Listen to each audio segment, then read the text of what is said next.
Et oui, bonsoir. Bonsoir, enfin, le retour du jeudi saucisse. On n'y croyait plus, on ne l'attendait plus, on ne savait pas où il était la semaine dernière. On était triste, finalement. Hein, on s'est dit, putain, ça y est, c'est bon, c'est fini. Hein. Bah, pas du tout. Évidemment que pas du tout. J'étais là, mais j'étais pas du tout en capacité de vous faire un jeudi saucisse. Et là, je reviens full force avec un thème incroyable. En plus, tout le monde est concerné. Tout le monde. Merci beaucoup pour le tchouch-tchouch. Merci beaucoup Toran pour ton 6e mois. Et merci beaucoup Alix pour ton 32e mois. Vous me faites bien plaisir. Un thème qui vous a fait réagir. Un thème où tout le monde était là. JPP. Donc je pense que voilà, on mérite d'avoir un petit peu de... un peu de lâcher de gaz finalement. Un terme parfait pour cette semaine de vacances, bien sûr, absolument. J'ai commencé à regarder une vidéo sur le sujet. Je me demande si ça va être celle-là que t'as choisie. Eh ben, suspense. Si jamais c'est celle-là, on dit Rine, bien sûr, évidemment. J'ai eu un coup de calgon, là, parce que je ne sais pas pour quelle raison. Cobuzz a décidé de virer tous les albums que j'avais mis en favori. J'ai toujours les titres que j'avais mis en favori. J'ai toujours les artistes que j'avais mis en favori. Mais absolument plus aucun album. Mes playlists sont toujours là, en revanche, également. Mais et du coup, je suis allée vérifier sur l'appli sur mon téléphone. Et là, c'était pas enlevé. Donc j'ai fait une vidéo pour les retrouver et les remettre. Mais je comprends quand même pas ce qui s'est passé. Donc je sais pas... parce que... Cobez, du coup. Parce que du coup, j'ai viré les fichiers temporaires là pour gagner de la place, mais j'ai pas l'impression que ce soit lié à ça en fait. Donc... parce que je l'ai déjà fait et ça avait pas fait ça. Donc est-ce que juste quand je vais relancer demain, rallumer mon ordi, tout sera oublié ? Aucune idée. Mais je trouve ça bizarre que ce soit toujours dispo sur mon portable et puis sur mon PC. Donc bon, écoutez, voilà. Je cherche pas à comprendre. Bon, des fois, il faut lâcher du lest aussi, c'est pas grave, hein, mais c'est juste que ça fait chier parce que je m'en sers vachement, moi, de la fonction album en favori. C'est comme ça que je retrouve les trucs, en fait, essentiellement. Tous les trucs que j'écoute un peu en boucle et tout, quoi, donc... Ah oui, non, mais Nabastar, c'est pas... je suis super contente pour toi, écoute. C'est super. Génial. Ça change, évidemment, tu t'en doutes, pas grand-chose pour moi. Je pense pas que ça soit à l'échelle universelle, en fait. C'est gentil. Génial. Thème qui arrive pile poil dans ma vie. Ah, puisqu'aujourd'hui, j'ai enfin fini mon dernier jour de stage et que je vais me laisser une semaine de vacances avant d'enchaîner avec le tunnel rapport de stage. Bah, t'as bien raison. T'as bien raison parce que c'est important. Enfin, je veux dire, tu gagneras pas forcément plus de temps à enchaîner direct, en fait. Tu vas juste cramer, quoi. Il y a peut-être une histoire de cookies... Mais j'ai pas viré les cookies pour le coup. Enfin si, je les ai virés, mais la semaine dernière, enfin c'est pas... C'est pas concomitant en fait, en gros, quoi. Bah c'est un peu ça, Dreamy, ouais, c'est un peu ça. Mais juste, je comprends pas pourquoi... Dans ces cas-là, pourquoi ça a pas viré les titres et les artistes. Là, juste les albums, quoi. C'est étonnant. C'est quand même un peu étonnant. Mais bon, en tout cas... La vidéo que j'ai faite sur mon portable est là, donc bah, c'est ce que je me dis, Camembert. On est d'accord. C'est plutôt sur ton profil et pas ton PC. Bah on est d'accord. Donc c'est pour ça que là je trouve que c'est absolument random qu'il y ait juste une catégorie. C'est ça, c'est que normalement, si par exemple je me connecte sur un autre PC, et ben pouf. C'est... je retrouvais les mêmes trucs. On est d'accord. On est d'accord. Mais bon, bah écoutez, je sais pas, je vous dirai demain si c'est revenu. Si c'est pas revenu, ben... Je les remettrai à la main, quoi. Voilà, comme une comme un animal, finalement. Attends, on me contrarie, là, on m'emmerde. Écoutez, quel bordel. Et puis alors, cet après-midi, j'ai un peu relancé Farthest Frontier, là, le truc de City Builder. J'ai rien compris de ce qui s'était passé. Mais mes villageois voulaient plus chasser. Après, du coup, ils sont morts de faim. Il y avait des cadavres partout dans le village parce que j'avais pas construit de cimetière. Parce que j'ai fait une autre partie et tout, donc... Ça peut pas être lié à la mise à jour qui permet de synchroniser les lecteurs d'un support à l'autre. Il y a une mise à jour sur Cobuzz récemment?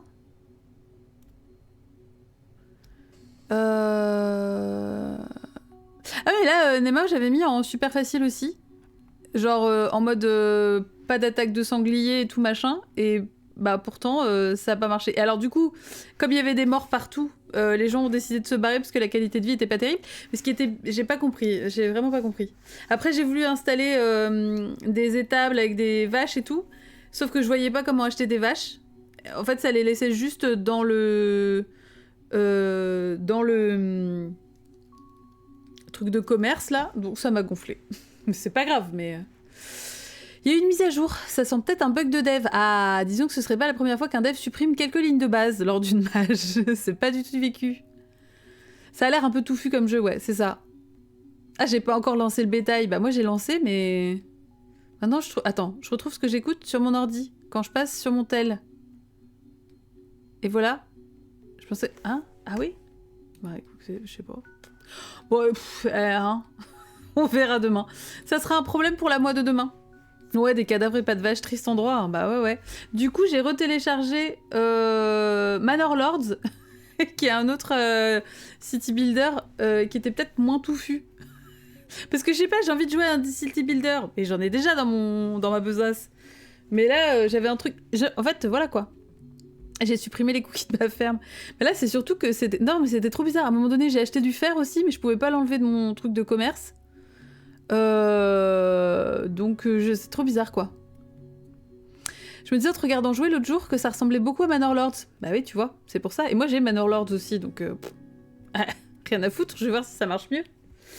L'appli PC me tend perso, je trouve jamais rien. Ah bon? Ah ouais? Mais comment ça, tu retrouves jamais rien? Dans tes trucs, toi, que t'as mis en favori ou... Parce qu'elle est pas très différente de l'appli... Enfin, ouais, je sais pas. Après, c'est peut-être une question d'habitude, mais... Moi, j'avoue que j'ai pris vite le pli, quoi. Sauf quand ça me mange la moitié de mes trucs, mais... Perso, j'ai plus galéré sur Manor Lord que sur celui-ci jusque-là. Ah, c'est vrai? Bah ouais, mais là... Le truc, c'est que... Moi, le problème, c'est qu'ils chassent pas, quoi. Ils ont pas assez de bidoches. Ils sont pas contents parce qu'ils ont pas de bidoches. Sauf que, bon, à un moment donné, là, j'avais 3 chasseurs et des endroits où il y avait plein de cerfs. Et pour autant, rien à foutre, quoi. Donc, je suis... voilà. Je suis contrariée, mais c'est pas grave. C'est peut-être moi qui suis nulle. Voilà. Bah, peut-être que tu vas avoir le droit à la PAC, mais tu nous tiendras au courant. Enfin, des petits points à la mi-live. Bon, bah là, ça y est, on était 85, on n'est plus que 47.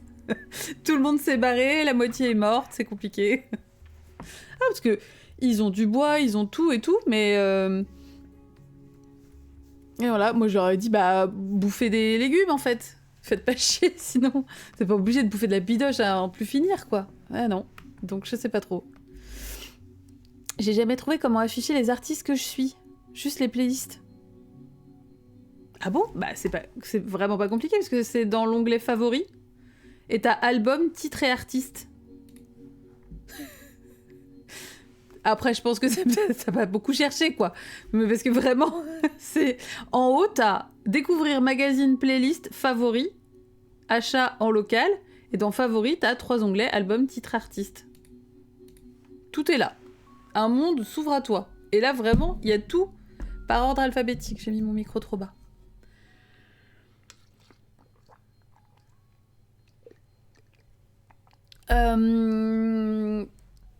Ah oui, Anno, ouais, mais ça, Anno 1900 ou 1400 bidule, là, ça a l'air d'être vraiment trop touffu, quoi.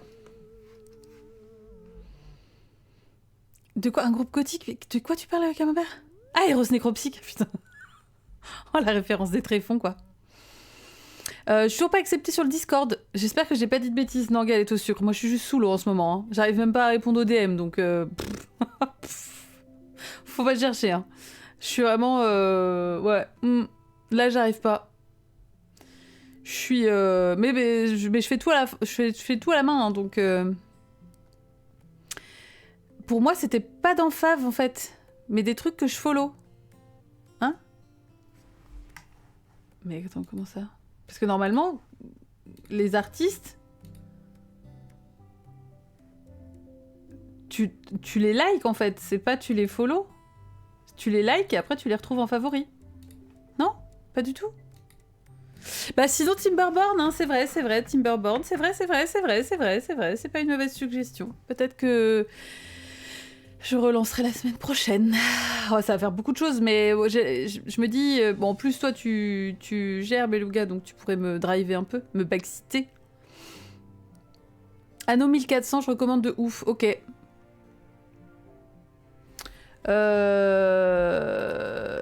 Merde. Qu'est-ce que ça a comme tête, Anno 1400? Arrêtez de lancer les... Arrêtez de mettre le son sur les trucs. J'ai été choquée. Moi, j'ai 1800. Il me propose pas de... Ah si, non. J'ai 1800. C'est joli, par contre. Oh, c'est joli, votre truc, hein. 1404. Les changements de la 1.0 parce que je suis toujours pas sortie de mon tunnel oxygène not included. Ok. Tous les anneaux ont des années. Qui additionnés font 9. Est-ce que c'est vrai ou... Parce que là, moi, j'ai aucun moyen de savoir si c'est une blague ou pas, quoi. J'ai zéro ref. Donc, je serais tentée de dire ok. Anno 1404. Moi, ça me propose rien sur Steam, en tout cas. C'est pas une blague? Ah ouais. Eh bah, dis donc. Parce que si je fais recherche avancée... Anno 2205. Ah oui, 1404, là, effectivement, d'accord. 1404, 2070, 1800. Ah ouais. Ah voilà, 1404. Ah oui, ça a l'air mignon. Ah ouais, ça a l'air mignon. Bon, non mais bon, moi j'ai déjà des city builders, ça sert à rien d'en avoir d'autres. Hein. Ça sert à rien de... Voilà. Et alors, attendez, autre nouvelle. Trigger warning, pas du tout de trigger warning. Je suis allée chercher 2 énormes colis aujourd'hui. 2 énormes... Non, énormes. Bon, volumineux, certes. Et un peu lourd. Et j'ai réussi à ramener les 2 en même temps chez moi. Pas une mince affaire, je peux vous dire.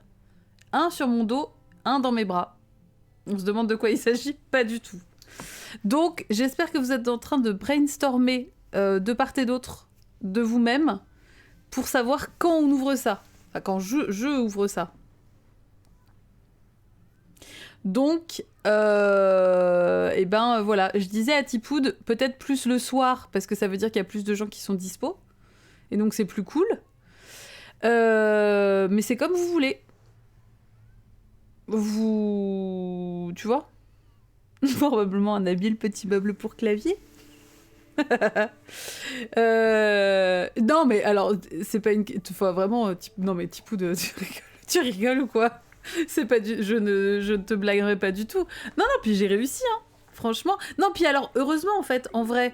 que c'était pas équilibré. Parce que les 2 auraient été moyennement lourds, ça aurait été galère, alors que là, il y en avait un qui était plus lourd que j'ai pu mettre sur mon dos, et l'autre qui était plus léger, que je pouvais porter facilement. Donc en fait, en vrai, c'était super bien équilibré.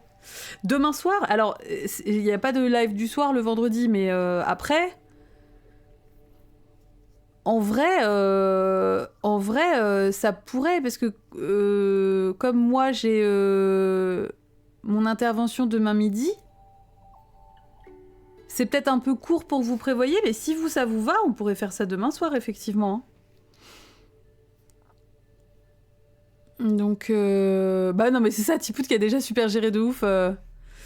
Moi-même, quand je les ai portés, j'étais... Bah, en fait, c'est surtout que c'était dur, comme il n'y a pas de prise, de les prendre à partir du sol. Une fois que c'était dans un sac et tout...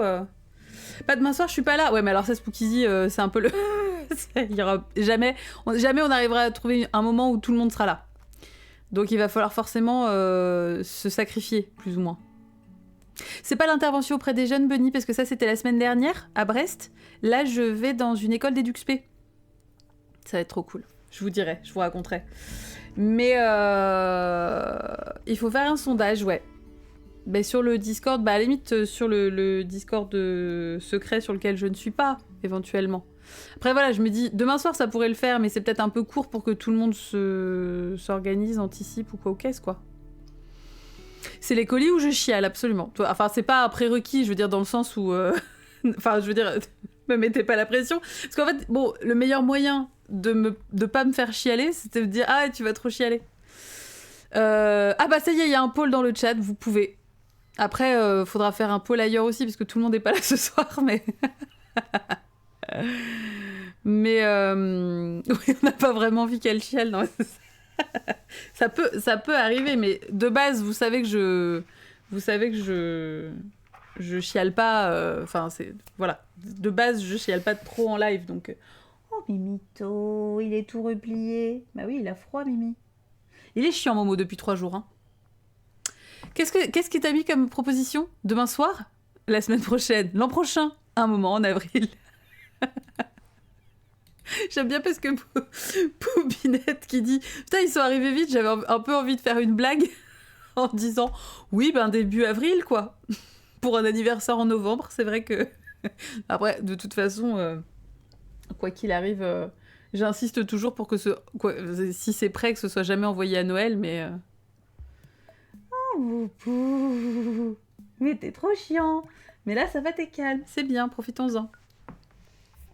Donc voilà, bah écoutez, en vrai, demain soir, ce serait possible, mais si vous voulez un laps de temps un peu... Après, je me dis, en vrai, on pourrait faire ça aussi un samedi soir, même si je live pas d'habitude, si c'est juste ça, si ça arrange plus les gens... Enfin, voilà, quoi. Maintenant, en effet...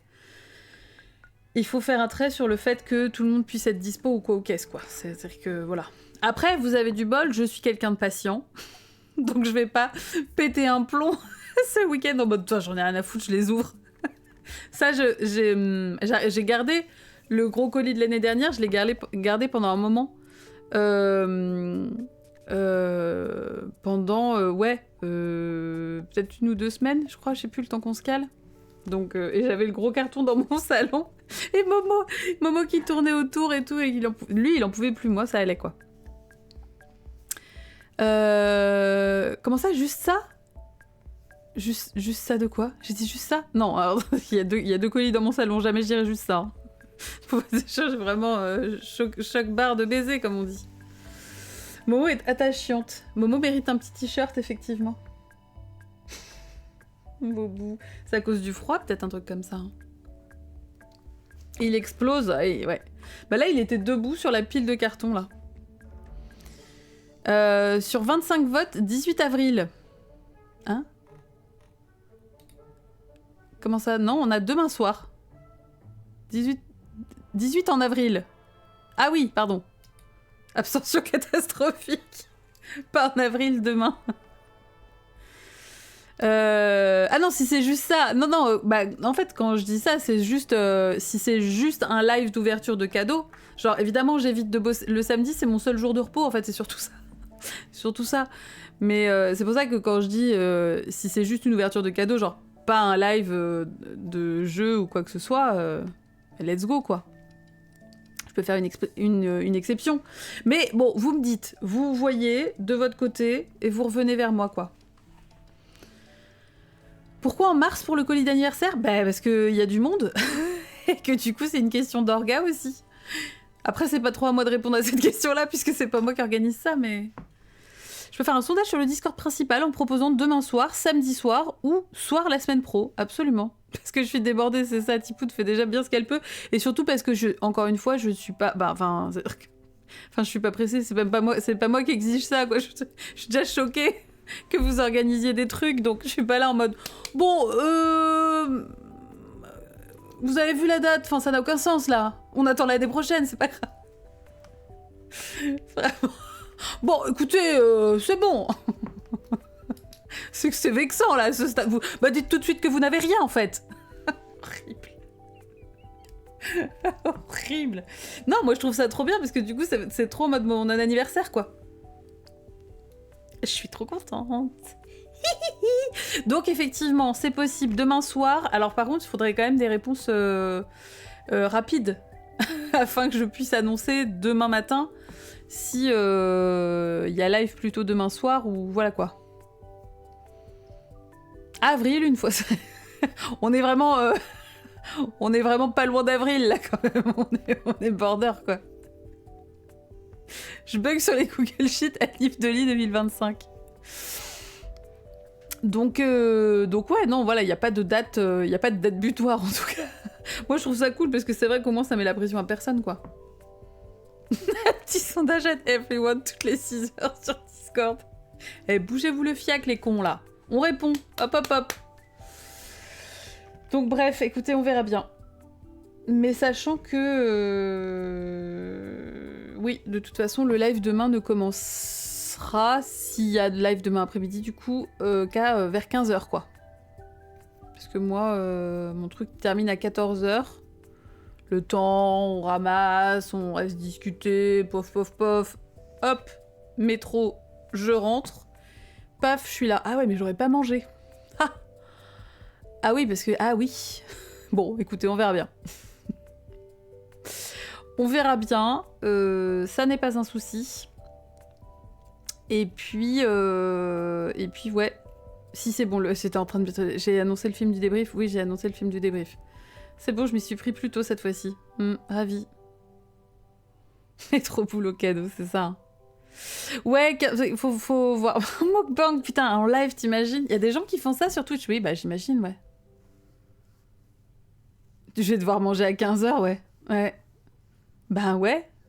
Ou alors, je prends un truc sur le chemin en rentrant, quoi. Oh, je sais pas. Bon, après, cela dit, en vrai, ça, je l'ai fait plein de fois. Genre manger à 16h, 16h30. Quand je bossais encore dans la vente, quand j'avais ma pause à 16h, ben... voilà, quoi. Ouais, mais je pense aussi, Bantoche, ça doit faire du... Bah, de toute façon, il y a à peu près tous les contenus possibles sur YouTube, sur Twitch, environ, quoi. Les ouvertures de boosters, les dégustations, les mukbangs. Après, on se fait engueuler quand on mange après 19h17. Or, généralement, c'est quand même vraiment à partir de 22h où je commence à être là en mode... Really, bitch? La bonne quiche pour le goûter. Mais ça m'est arrivé plein de fois, ça huile, vraiment. Hein. Vraiment, bah, full repas. Et en fait, ce qui est bizarre, c'est que ça me perturbait pas tant que ça sur le repas du soir, parce que je bossais de ouf et que je finissais tard. Donc de toute façon, je pouvais même pas manger... Enfin, c'était la merde. Hein. C'est pour ça, je pense, en fait, que je suis relou maintenant, enfin, à mon niveau, à moi, parce que maintenant, je peux choisir, en fait. Donc voilà, vous faites ce que vous voulez, en vrai, moi, je m'en bats les couilles, hein. Vous savez, ça m'en touche une sans bouger l'autre. Je dis juste que c'est bien non plus de pas se faire un full repas complet à 3h du mat', après de dire « Oh, je comprends pas, j'ai des problèmes de sommeil ». Ouais, ben... oui, bon, bah voilà. Moi, je dis juste qu'il peut y avoir parfois... petit lien action-conséquence, mais après, chacun fait ce qu'il veut. Hein. Mais juste que moi, maintenant que je peux, et que j'ai le plaisir et le bonheur, le privilège de pouvoir manger à heure fixe, eh ben, je laisse pas passer ce bonheur. Parce que vraiment, pendant hyper longtemps, j'ai mangé à des rythmes absolument insensés, quoi. C'est-à-dire qu'une semaine, je pouvais devoir prendre mon repas à 11h30, et la semaine d'après, 16h30, enfin, je veux dire... Et dans ces cas-là, qu'est-ce qui fait ton corps? Eh ben, il est pas content. Et ton corps, il pète un câble. Faire l'erreur de faire les courses entre 16 et 18h. Prendre un sandwich en date courte, parce que la petite faim, c'est mon calvaire, je comprends. Ou alors, de toute façon, faire les courses quand on a la dalle, connerie assurée. Hein. Vraiment. Ça ne marche pas. C'est se planter un glaive dans le pied. Tiens, d'ailleurs, attends, on n'a pas regardé la dernière fois, glaive... Moi, j'avais pas regardé des images, pardon, je suis désolée. Je suis désolée, c'est parce que il y a eu ça évoqué dans je sais plus quoi, un jeu ou un truc comme ça. Et moi, je voyais vraiment ça comme un truc court. Mais en fait, non, c'est genre juste une grosse épée, un peu plus courte. Mais bon, bref. Faire les courses quand on vient de manger aussi. On n'achète rien du tout et on regrette, c'est vrai. C'est vrai, c'est qu'à mon père. Comment ça, il n'y a pas de snack? Comment ça, il n'y a pas une petite touche sucrée pour le goûter? Comment ça, j'ai juste du concombre et des tomates? Mais vous foutez de la gueule de qui? C'est vraiment... C'est vraiment trop triste. C'est vrai. J'ai goûté la collab avec la vie de chez Picard. Franchement, un peu osef déçu. Ah, alors c'était sur quel truc? Parce qu'il y avait 2 ou 3 produits, me semble-t-il. Il y avait un burger. Il y avait la tarte fine de con. Ouais, mais tarte fine. Déjà de base. Est-ce que c'est pas toujours un peu décevant une tarte fine? Le mac and cheese était osef. Ah voilà, c'était ça. Glaive pour les arbres, c'est compliqué parce que selon que c'est dit par des Français ou des Anglais, c'est pas du tout le même truc. Ah, c'est ça, Maureen, c'est pour ça. Bah, ça doit être pour ça, du coup, parce que ça devait être dans un truc traduit. Le burger était ok. Ouais, voilà, ok, pas génial, mais ok, quoi. J'avais pas lu, je pensais que c'était une pizza. Burger, par contre, énorme banger pour moi. Ah, un avis beaucoup moins mitigé du côté de Mac. Super, bon, très bien. Je les ai trouvés pas mauvais, mais pas ouf non plus. Ouais, voilà. En français, c'est la petite épée. En anglais, c'est genre genre de hallebarde. Ah oui, d'accord. Ah. Je l'ai goûté hier, la tarte fine, je l'ai bien aimée. Bon, bah voilà, de toute façon, après, ça, c'est les goûts. Hein. Les goûts, les couleurs. Moi, j'ai adoré les mac and cheese. Bon, bah ouais, bon, bah voilà. Je l'ai dégommé, aucun regret de ce côté. Ok, très bien. Bah, moi, j'ai pas de micro-ondes, donc tout ça est prohibé pour moi, quoi. En anglais, glaive, ils disent gladius. Ils disent glavio. Je sais pas pourquoi, c'est bizarre. Bah, en tout cas, là, il y a peut-être une trad... la trad s'est peut-être perdue, quoi. C'était dans quoi? J'arrive pas à me rappeler dans quoi c'était. La tarte fine était fine. Ok, ils ont pas menti. Bah oui, mais ça, je te dis, c'est les tartes fines, c'est toujours un peu décevant. Hein. J'ai réchauffé les mac and cheese au four sans problème. Ok. Ah oui, mais tu n'avais pas encore à l'époque ton air fryer. Bah quoi? Ah bah si, t'aurais pu. Ah, c'était pas The Witch House. Bah peut-être. Ah, c'est possible. Ouais. En anglais, glaive peut vouloir dire une épée large, soit l'espèce de hallebarde. Bah, c'est exactement ce que Maureen disait. Lisez-vous les uns les autres, s'il vous plaît. Hein. Pour le maillage... Ah voilà, Vladimir qui parlait de glaive à offrir. Ah mais c'était peut-être ça, Kitty. Heureusement Kitty suit. Hein. La tarte fat. Bah tu sais que c'est pas les pizzas new-yorkaises là où t'as vraiment une pâte hyper épaisse. T'as des bails dans la famille La Pizza, t'as vraiment des trucs où t'as genre gros bord, grosse épaisseur de pizza, et ouais. Et là, ça se... Et c'est cuit dans un pan... Bah c'est ça, c'est les pizzas pan, là, où c'est vraiment cuit dans un moule à tarte, limite, quoi. Donc là, on pourrait dire que c'est une tarte fat. Parce que quelle est la différence entre une tarte et une pizza? Techniquement... c'est le seul live Witch chose que j'ai vu avec la vidéo de bout en bout. Évidemment que je me souviens. Let's go. Ça a l'air deg. Ben... Moi, j'en avais mangé à New York et franchement, c'était cool. Deep Dish, c'est Chicago. Bon, bah voilà. Tarte, pâte brisée. Pizza, pâte à pizza. Mais il n'y a pas que de la pâte... non, parce que tarte, ça peut être aussi pâte feuilletée. Il y a quand même... Généralement, les tartes, c'est pas en pâte à pain. Ouais, moi, je pense qu'on peut. Moi, je pense qu'on peut. C'est comme qu'est-ce qui est une salade, qu'est-ce qui est un sandwich. C'est le merdier, en fait. Hein.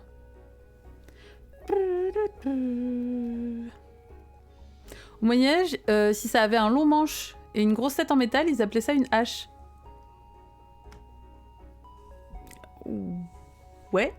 Et là, a priori, je suis d'accord, mais je vois pas le rapport avec le glaive, mais... Tarte pâte à sel. Un sandwich, il y a du pain. Oui, mais je sais plus.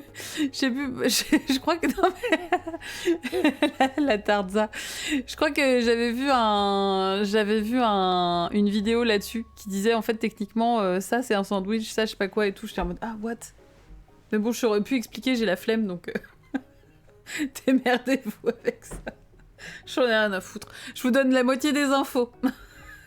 Et après, hop, je vous laisse faire un petit taf de recherche, quoi. Est-ce que la calzone est un sandwich? Pizza, quel sandwich? Ah ouais, foutre la merde là-dedans.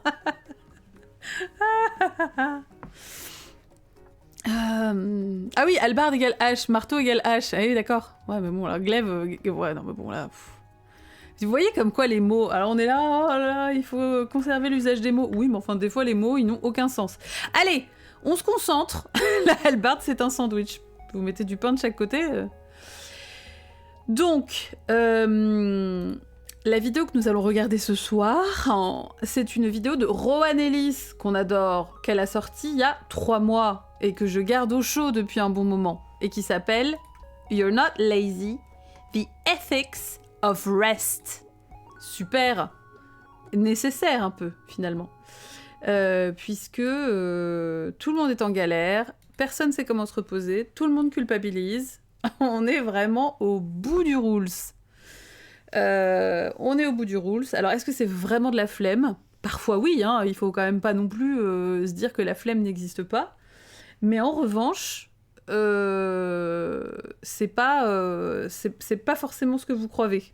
Je sais ce que vous vous disiez, mais c'est pas ce que vous croyez. Elle est ici, regardez-la. Elle est installée tranquillement dans un cocon cosy.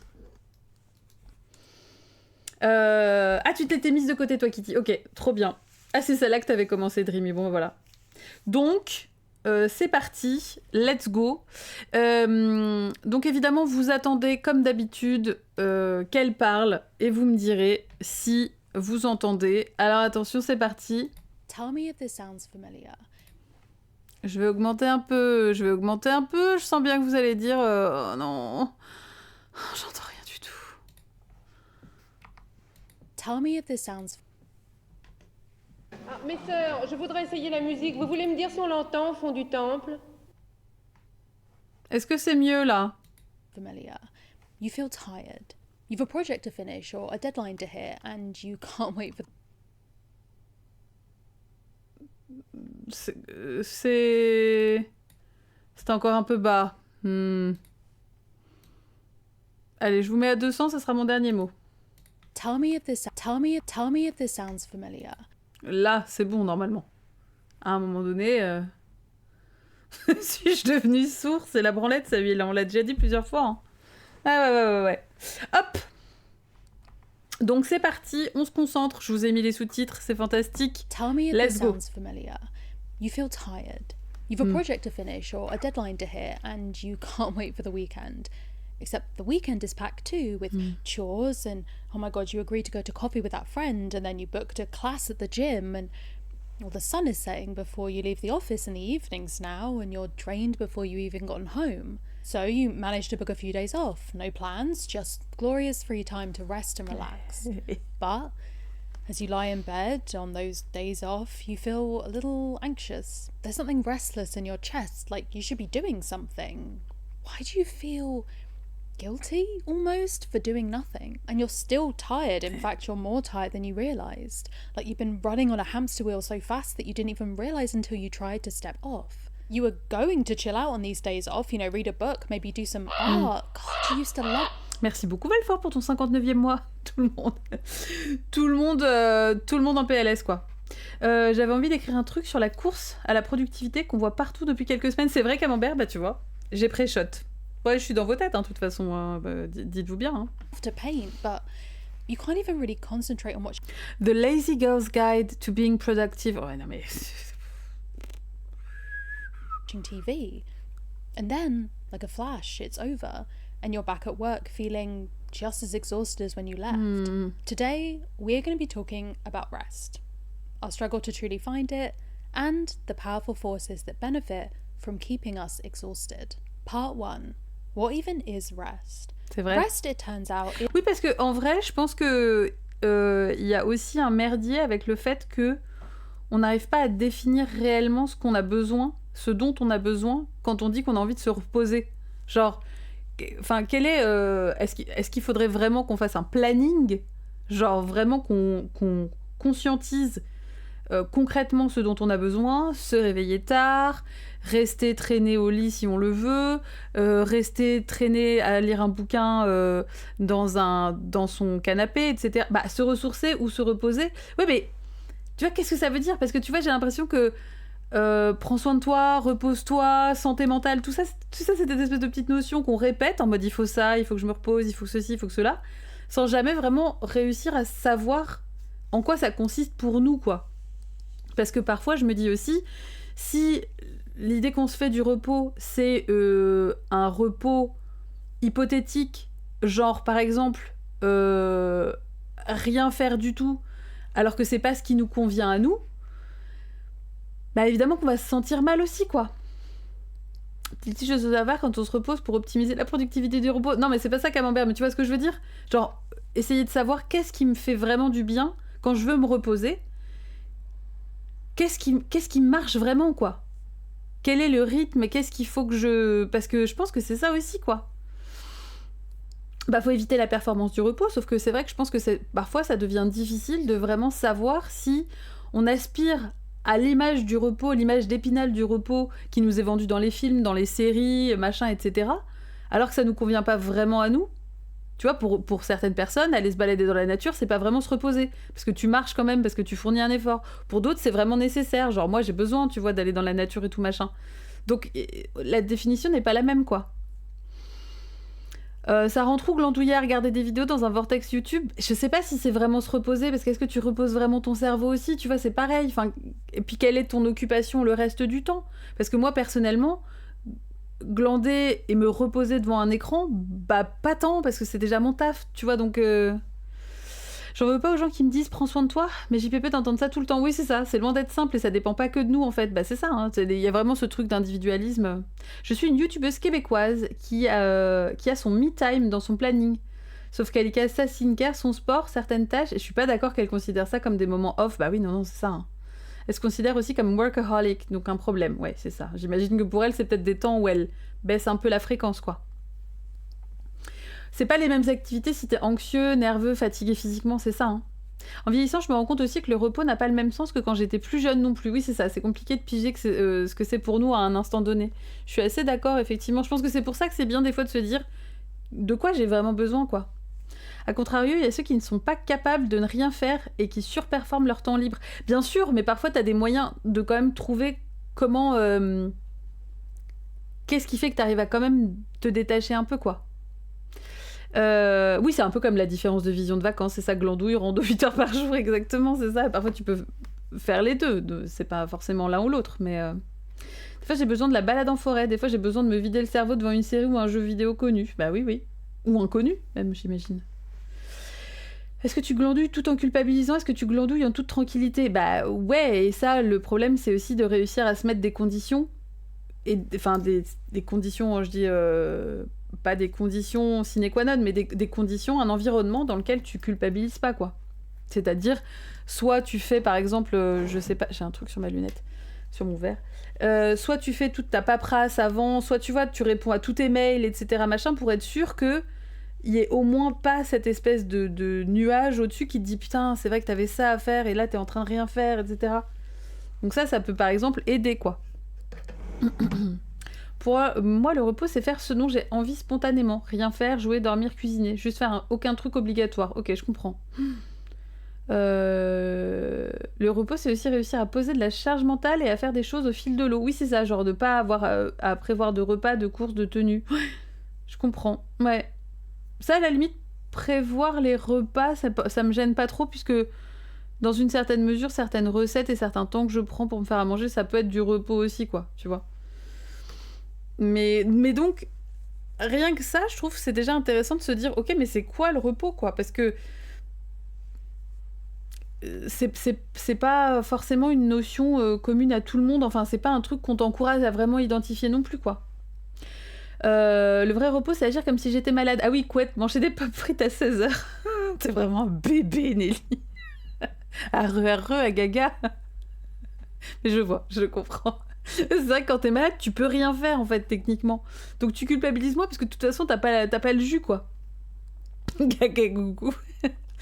Le plus difficile, c'est de laisser des trucs à faire, les deadlines, oui, c'est ça. Et de se dire, c'est un problème pour la mois de demain.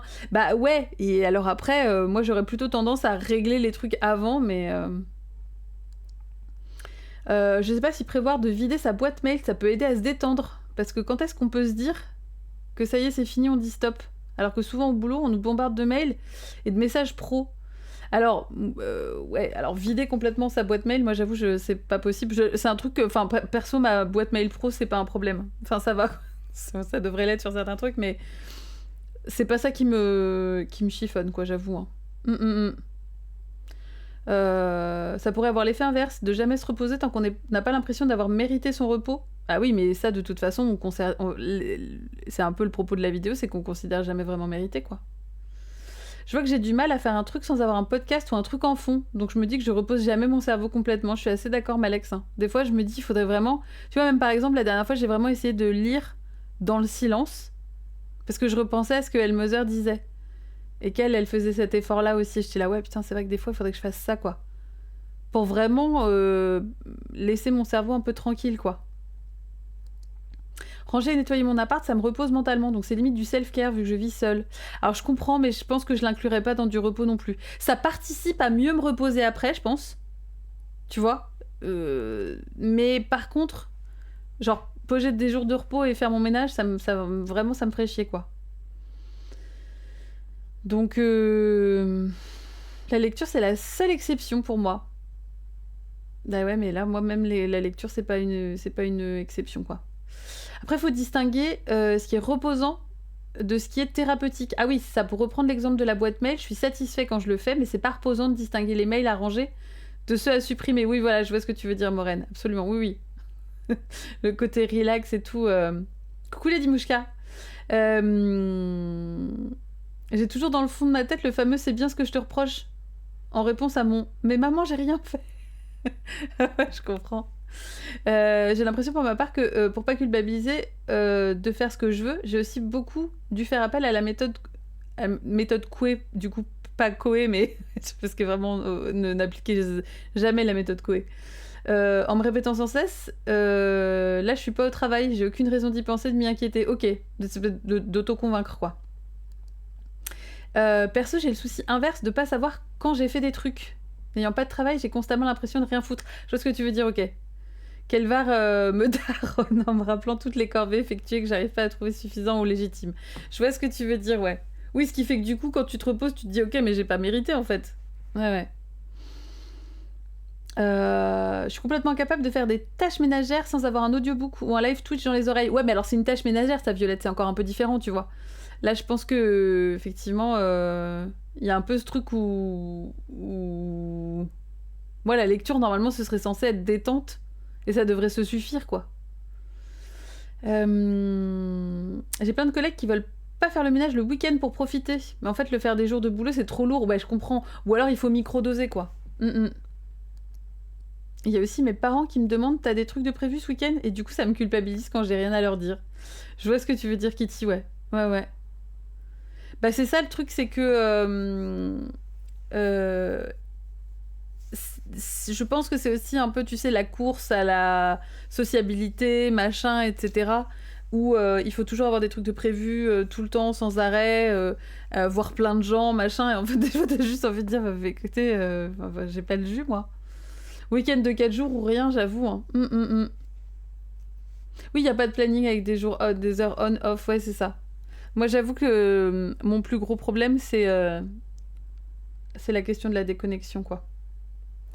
Parce que, bon, j'ai pas l'impression de jamais vraiment arrêter de travailler. Mais le truc, c'est pareil. C'est que comme enfin, si c'est du vrai travail, mais vous voyez ce que je veux dire ? Bon, c'est compliqué, quoi. Bon, ça, c'est le problème des freelances. Et à plus forte raison, quand t'as une commu, etc., machin, bon, bah, du coup, qu'est-ce qui est du travail ? Qu'est-ce qui en est pas vraiment ? Il y a toujours cette espèce de limite entre les deux et tout. J'ai l'impression d'avoir toujours plein d'onglets ouverts, quoi. En gros, c'est un peu ça, quoi. Alors je sais qu'il se passe rien si... Enfin, que le monde va pas exploser ni rien, mais bon, voilà, c'est un peu compliqué, quoi. Dans un de mes anciens jobs, la boss aimait trop savoir ce que chacun avait fait le week-end, ok. Mais surtout pour parler du sien. Ah oui, avec 1000 trucs de riches. Et moi, j'étais là-bas à me reposer, m'occuper de chez moi. Je me sentais trop nulle en comparaison. Ouais, c'est ça. Après, il faudrait vraiment réussir à parfois dire, ben, je sais pas, moi, j'ai pas un budget illimité pour faire plein de trucs. Moi, j'ai pas... Enfin, tu vois. Bah, c'est ça, type... c'est ça. C'est ça, c'est ce que j'expliquais aux jeunes la semaine dernière en disant, bah voilà... Je suis obligée de... C'est moi qui fais tout. Donc, comme il y a plusieurs... En fait, c'est ça en plus, c'est comme il y a plusieurs tafs et qui se mettent pas, ils s'embriquent pas, machin et tout, bah ouais, c'est la merde, quoi. Donc, écoutez, c'est comme ça. Toujours est-il qu'on voit que c'est un sujet... On est qu'à 1 minute 17 et ça mobilise déjà une grosse discussion, quoi. Bah oui, non mais c'est vrai, t'as raison, Camembert. Touchez à votre cul, vous aurez des verrues, hein. It's actually kind of hard to pin down. All of us understand what it means to some degree, but defining it in some like universal way it's actually harder than you might expect. I mean, is it the opposite of tiredness? Or is it an action to be taken? Or is it a state of being that we can reach? When you begin to research rest, there seems to be one overwhelmingly present model, the 7 types of rest it's called. It fills Google results, it's like the top topic of countless psychology blog posts and seems to be this kind of universally accepted idea within psychology. It explains that rest, real, meaningful rest, it isn't just doing nothing, but is instead a diverse and complex web of 7 areas of life. Physical rest, whether passive, like sleeping, or active, like stretching. Mental rest, like mindfulness, slowing down and resting your mind. Sensory rest. Slowing down, ça en vrai, c'est un truc que j'essaye de faire aussi.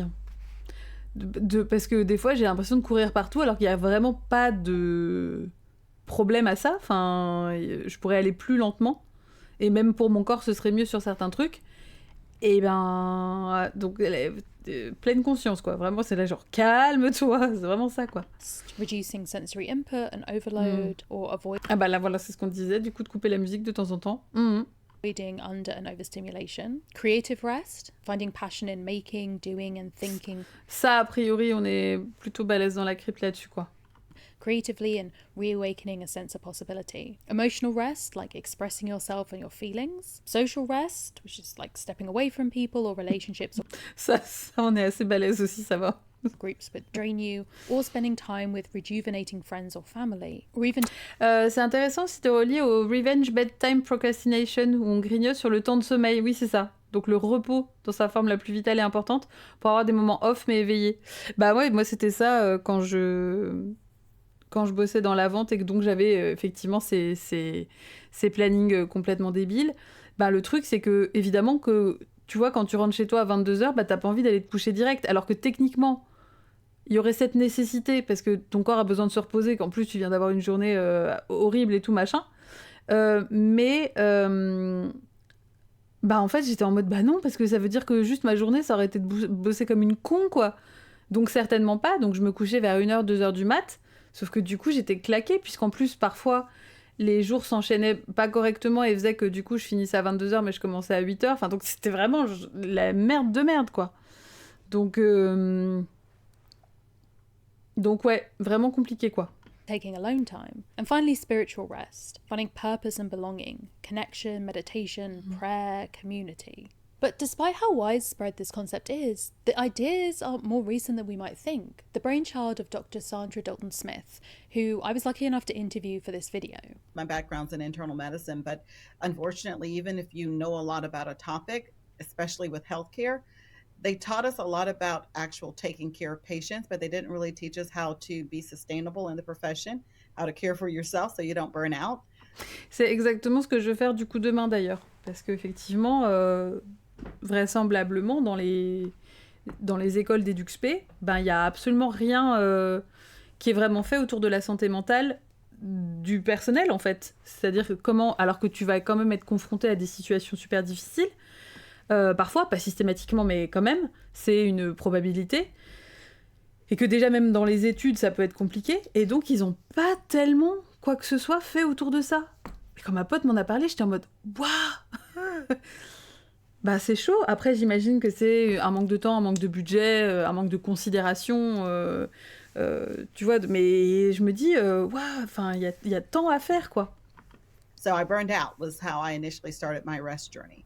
And so that journey took me into looking at what is it we know about rest and what is it we're not discussing. We know a lot about the need for sleep, but nobody is really telling us how to rest.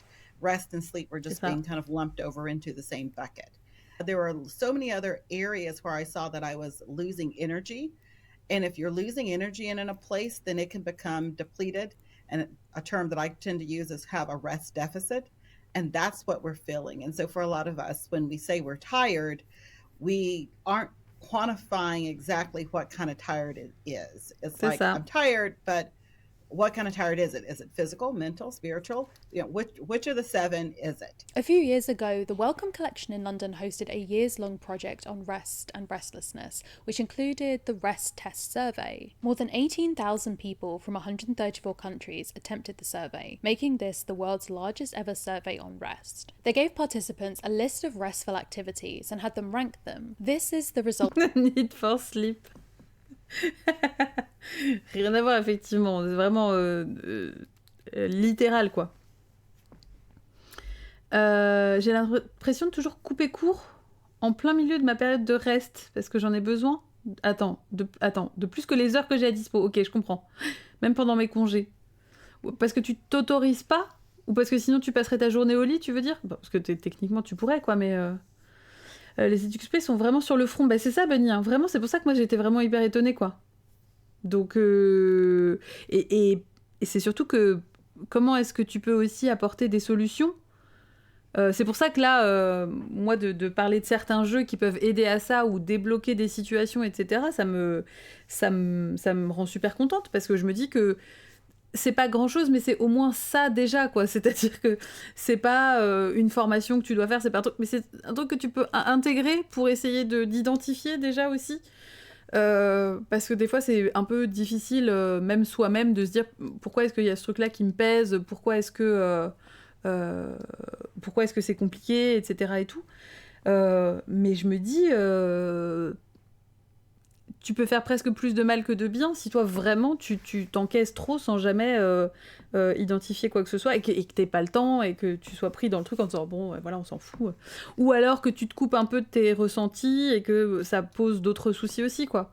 Donc c'est un peu bon, voilà, donc on va voir. J'espère que ça peut donner lieu à d'autres collaborations, quoi, au final. Average list from most to least relaxing of all of the different tasks they were given. Making, drinking tea or coffee. Moi, ça me détend, effectivement, de boire un petit thé. But these are averages, not one universal list that fits everyone. In fact, spending time on my own and being in or looking at a natural environment were both ranked highly. Spending time with friends and family and chatting and socialising came further down. When we say we need more rest, is it more that we yearn for time away from other people? More women than men selected reading as restful, while more men selected listening to music. Notice that physical activity comes higher than chatting or drinking socially. A substantial minority considers physical exercise not to be the opposite of rest, but to be restful in itself. Okay, so rest is deeply personal and changeable. One of these 7 types of rest might be key for you, but... C'est exactement ce qu'on disait tout à l'heure, parce qu'on est trop HPI. Attendez, voilà.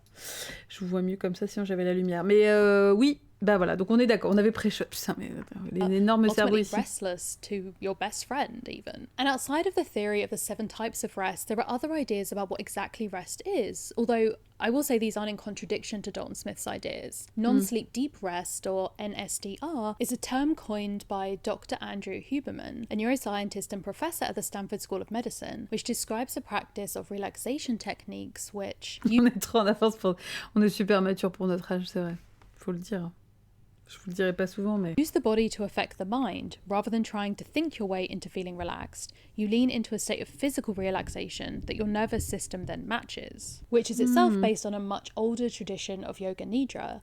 A similar study of ancient practices of meditation led to the study of the relaxation response by Dr. Herbert Benson in the mid-20th century, which described a natural innate protective mechanism which allows us to turn off harmful effects from stress through changes that decrease heart rate, lower metabolism, decrease rate of breathing, and in this way bring the body back into a healthier balance. This is essentially what we mean when we... C'est pour ça qu'on parle aussi des fois, justement, la cohérence cardiaque, elle peut aider à slow down, quoi. Quand t'es vraiment en galère et que là, tu forces un peu ton corps à quoi qu'il arrive, à avoir un rythme un peu plus posé, quoi. Et ça, de temps en temps, ça peut aider.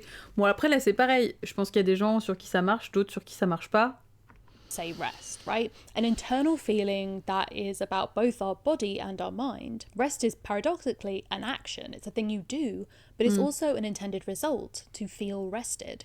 And this is where it gets messy because, as we all know, intentions are not always the same as results. Many of us try to rest, have picked out a restful activity from the list, maybe even combined some of the 7 types of rest together, and yet we don't end up feeling the supposed benefits.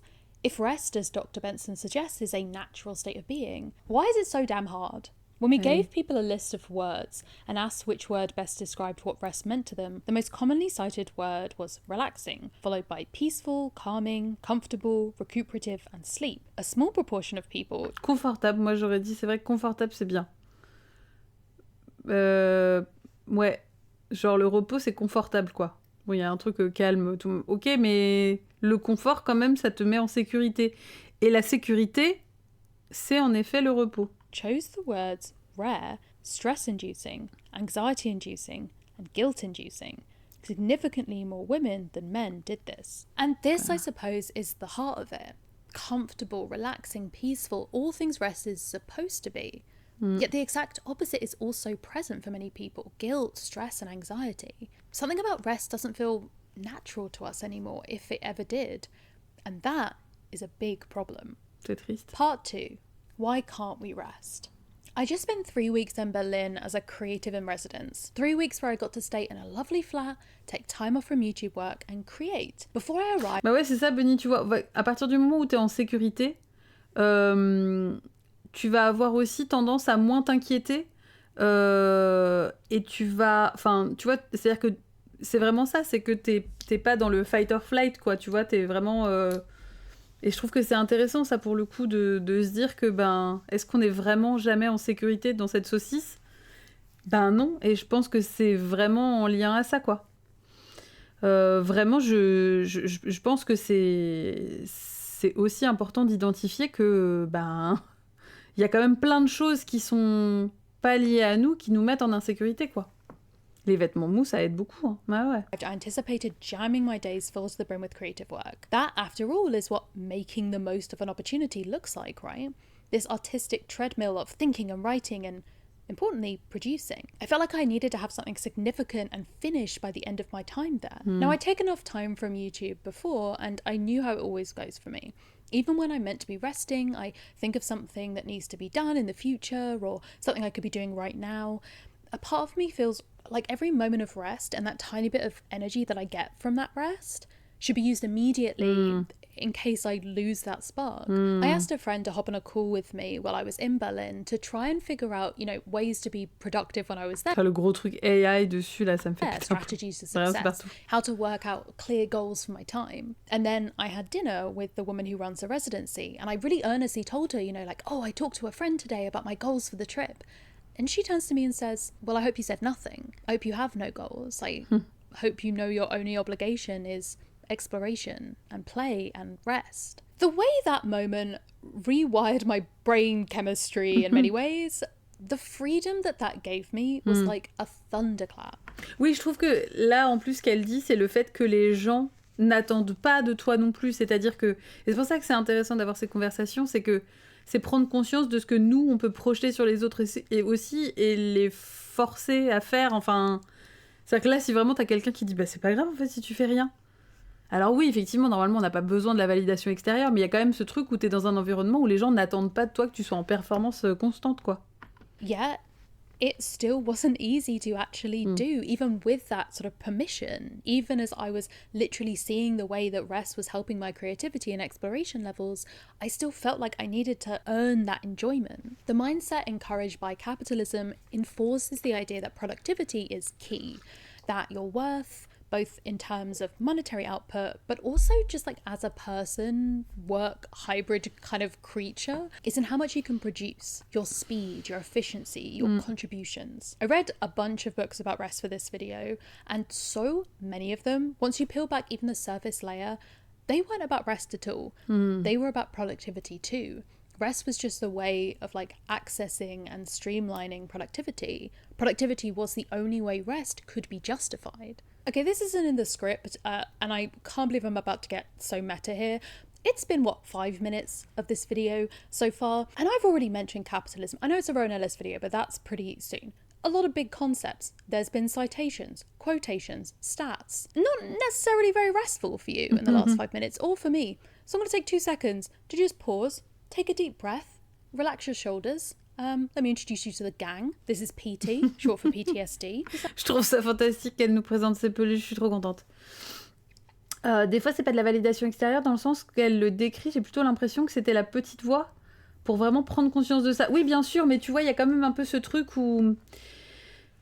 tu sais, moi, j'avais pris conscience de ça, par exemple, quand je m'étais occupée du jury jeune au Stun l'année dernière, où, en fait, à un moment donné, il y a un des jeunes qui me disait, tu sais, je parlais de la remise des prix et tout, et je leur disais, est-ce que vous voulez monter sur scène, est-ce que vous voulez faire un speech ou pas, c'est comme vous voulez, et tout, vous me dites. Et puis il y en a un qui me dit, bah écoute, moi dans l'absolu, j'ai pas... je suis pas contre l'idée de monter sur scène et tout, mais peut-être je vais faire une crise d'angoisse 5 minutes avant et je pourrais pas. Et moi j'étais en mode, bah pas de souci, c'est pas un problème, tu me dis, mais on se met d'accord avant, et puis... Soit vous me dites dans les grandes lignes si vous voulez que je fasse un petit speech à votre place pour expliquer votre choix, soit vous le faites pas, vous montez pas, on s'en fout, on verra le moment venu, quoi. Et j'ai senti que d'enlever cette pression, c'était pas une forme de validation tellement de ma part non plus, mais c'était quand même moi, autoriser un espace dans lequel tout ça, c'était pas si important, et que de toute façon, il y aurait une écoute claire et sans questionner, tu vois, en disant, bah, tu veux pas, t'es sûr, machin, bon, voilà. Bah, du coup, il est monté sur scène, il a pris le micro, il n'y a pas eu de souci, quoi. Et en fait, je pense que c'est ça aussi, c'est le fait de se dire que t'as pas de jugement extérieur et tu laisses vraiment la place à la personne de faire comme elle veut, sans que ça ait vraiment toute l'importance et toute la lourdeur que ça a d'habitude. Bon, là, c'était dans le cadre d'angoisse, donc c'est encore un petit peu différent. Mais tu vois, malgré tout, il y avait ce truc où, en plus, il a fait l'effort de me le dire, ce qui est déjà pas évident, tu vois, de cette forme de vulnérabilité, de dire... Je suis pas sûre, quoi. Et moi, je lui ai dit, bah, pas de souci. Si tu le fais, c'est cool. Si tu le fais pas, c'est pas grave. Enfin, voilà, quoi. L'exploration et le jeu, oui, c'est ça. D'ailleurs, la psycho, toujours la théorie de l'attachement, m'ont permis d'apprendre le lien intrinsèque entre le sentiment de sécurité qui ensuite permet de se sentir ok. Bah oui, bah tu vois, c'est ça, Bunny, c'est exactement. Bah du coup, j'avais pas lu ton message, mais tu vois, au final, c'est vraiment ça, en fait, quoi. C'est, du coup, sentiment de sécurité qui, lui a permis de se dire, ok, bah go, quoi. J'aime beaucoup ça, c'est la première chose qu'on me dise quand je dis que je dois chercher du travail. Mais tu te reposes quand même. Bah oui, c'est important, c'est ça. Hein. Oui, c'est ça, Enerol. Des fois, il y a vraiment besoin que ça vienne de l'extérieur. En fait, c'est surtout que tu te dises que c'est possible d'être dans un environnement dans lequel on peut te comprendre. C'est-à-dire que tu sois pas constamment en train de te dire de toute façon, il va falloir que je lutte pour... forcer les gens à mon attitude, quoi. C'est-à-dire qu'il va falloir constamment être face à des gens qui vont me dire ah bon, t'as rien fait ce week-end, ah bon, machin. Non, et que des fois, t'as juste des gens qui vont me dire ah ouais, bah c'est cool, c'est cool de se reposer. Donc voilà, franchement... ouais, c'est ça, je l'ai mis suffisamment en confiance pour qu'ils se sentent capables de tester la prise de parole. Et puis c'est surtout que je pense qu'à partir du moment où tu te dis que si t'y vas pas, c'est pas grave, tu testes plus facilement, en fait. C'est vraiment comme un espèce de petit filet de sécurité. Et bien souvent, le filet de sécurité, il sera absolument pas nécessaire. Mais c'est juste que si ça arrive, on sait jamais, quoi. Mais bah c'est ça, devoir toujours se justifier, c'est vraiment chiant, quoi. Quand cette compréhension et tolérance, elle est verbalisée, c'est ça pour pas qu'on se dise, elle a pas vraiment voulu dire ça. Oui, c'est ça. Là, moi, c'était clair, en fait. Je dis, bah, je comprends, en fait, que ce soit angoissant. Moi, j'ai pas ce problème-là. Monter sur scène, il y a pas de souci. Enfin, c'est pas... Dans n'importe quel contexte, je monte sur toutes les scènes. C'est faux. Mais quand c'est dans mon travail, quand c'est dans le contexte de mon boulot, je m'en bats les couilles. Moi, c'est bon, il y a pas de souci. Et ça fait aussi partie, là, en gros, de la fiche de poste quand j'accompagne le jury jeune. C'est de les mettre en confiance, de les mettre en sécurité, de les accompagner pour qu'ils fassent leur choix au mieux. Et puis voilà. Et donc, tout ça rentre dans le package de dire, c'est comme vous voulez. Il n'y a pas du tout d'obligation de les superstars, vraiment. Une scène, un micro, je suis dessus. Je suis là. Mais bon, en tout cas, donc c'est pour ça que je pense que ce truc de... parce qu'il y a toujours un peu ce truc de oui, voilà, on doit vivre sans la validation des autres. Ok, mais en fait, si on veut faire communauté, on doit pouvoir aussi, à un moment donné, réapprendre à avoir confiance en les autres. Et avoir confiance en les autres, c'est justement aussi parfois avoir une validation extérieure de dire tu fonctionnes comme ça, c'est ok. Moi aussi. Ou moi pas du tout, mais je m'en fous. On peut quand même fonctionner ensemble. Et c'est un peu ce truc-là, quoi. En plus de Dolly dans oui, écoutez, je suis en projet pour me cloner. Ça sera mon merch. Ça sera des fœtus de moi que vous pourrez mettre dans des systèmes. Enfin, là, moi, je me projette sur 2030, 2031. Pas avant, quoi. C'est vraiment en passe de... Faut que je fasse valider le truc, faut que je fasse breveter. Le truc horrible. Mes collègues posts sont très actives les week-ends et elles savent que depuis la dépression, je fais pas grand-chose. Donc ma collègue la plus jeune, pour pas que je sois isolée, me demande toujours comment était le film débriefé. C'est trop bien, ça, Tipoud. C'est vraiment trop cool. Bah ouais, c'est ça, c'est vraiment trop bien, quoi. Donc je pense que c'est des poupées possédées de Dolly. C'est vraiment ça comme Nadja. Et Dolly Reborn. Fais pousser ta Dolly, mais oui, c'est l'homoncule. Oh non, au secours. donc ouais, donc ça, je pense que c'est important, plutôt que de tout de suite balayer, de dire fais ta vie dans ton coin sans attendre la validation des autres. Bah, on s'en bat les couilles, c'est pas forcément une question de ça, mais c'est juste de se dire ouais, enfin, il y a d'autres gens qui fonctionnent comme moi, et puis bah, même moi, si je fonctionne pas comme mes collègues, bah, on s'en fout. Enfin, donc je trouve qu'il y a un peu ce truc de parce que c'est pareil, c'est très encourager l'individualisme que de dire il faut arrêter de chercher la validation des autres. Ben c'est pas ça, mais c'est juste que à un moment donné, encore une fois, c'est pareil, c'est toujours on veut un village, mais on veut pas être un villageois. Ben, en fait, être un villageois, c'est aussi, ben, du coup, put yourself out there, comme on dit, quoi. C'est-à-dire, fais preuve de cette vulnérabilité, de dire, bah voilà, moi j'ai rien branlé ce week-end parce qu'en fait, je suis crevée et que j'ai besoin de me reposer. J'ai lu un bouquin, on s'en bat les couilles, quoi. J'ai joué à un jeu. Et je pense, en plus, il y a ça aussi, c'est que nous, par exemple, notre grosse commu de gamers... comme on sait que le jeu vidéo c'est pas forcément accepté partout, quand on a juste pilonné un jeu tout le week-end et qu'on était vraiment mais ravis comme Jaja et qu'on a bouffé des snacks et voilà, et ben on le dit pas. Non, j'ai pas fait grand chose. Non, écoutez, voilà, moi j'ai joué à je sais pas quel jeu. Qu'est-ce que j'ai joué à The Witch tout le week-end. C'était super. Ça va, Tata? T'arrives avec Fiansouk. Vous arrivez tous les deux, hein. On est à rien du tout de la vidéo. On est à 9 minutes 44, mais c'est un sujet qui mobilise des énormes discussions. Je mettrais Dolly miniature dans les bois. Elle devrait être un petit lutin magique. Tu sais que ça me refait penser au fait que j'aimerais trop faire des petites sculptures cheloues à accrocher en balade. Tu sais, sur des arbres et que les gens les trouvent en disant « Oh, tiens, trop bizarre ». C'est un truc que j'aime bien chez mes collègues, comme ça pose problème à personne que je passe mes week-ends en tunnel sur les JV, parce que c'est ce qui me repose.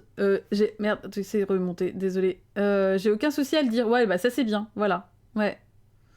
Sans emploi depuis longtemps, on me demande souvent, mais qu'est-ce que tu fous de tes journées? Alors, c'est déjà pas très délicat. Je trouve que en vrai, ça c'est presque des questions auxquelles j'aurais tendance à carrément pas répondre, quoi, mais parce que bon, bah écoute, si tu veux que je te réponde, formule ça correctement, quoi. Donc voilà. Mais après, il y a des gens aussi qui... Enfin, je pense qu'il y a... Enfin, là où il faut doser, c'est qu'il y a aussi des gens qui sont juste construit comme ça, un peu lobotomisé comme ça, à justement cette productivité et tout machin, et ce sont des gens qui, du coup, sont en full dépression au moment de la retraite, parce que leur taf, ça a été toute leur vie, et qu'il n'y a rien eu d'autre. Donc, du coup, les gens qui n'arrivent pas à envisager ce que tu peux faire d'autre si tu bosses pas, c'est aussi un problème pour eux, quoi. Je vous dis pas, ayez de l'empathie pour ces gens-là aussi, mais pensez-y aussi, parce que c'est parfois pas si simple, quoi. J'ai construit un empire complet dans un city builder. Bon, écoute, ils sont tous morts, ils ont chopé la gale, mais... c'est compliqué de faire comprendre aux personnes que je peux pas travailler à cause de mes troubles, ma dépression. Bah oui, c'est ça. Après, le problème, c'est ça aussi, c'est que parfois, il y a trop de choses à rattraper en termes de sujets. Donc, faut savoir aussi... je pense ne pas... essayer d'expliquer des trucs quand il y a que la moitié des infos que les gens ont, tu vois. Enfin, je veux dire, si de base, les gens pensent que la dépression, c'est pas vraiment un truc et qu'ils sont en mode Thibaut Hitchep, rien à foutre de ta dépression, bon, bah là, c'est pas la peine, tu pars de trop loin, quoi. J'ai une belle-mère qui regrettait son taf à l'usine, c'est ça. Bah oui, oui. Elle était incapable de s'occuper. Bah oui, et c'est terrible, en vrai, et c'est pas un choix. Enfin, tu vois. Ça, c'est mon père, voilà, c'est ça.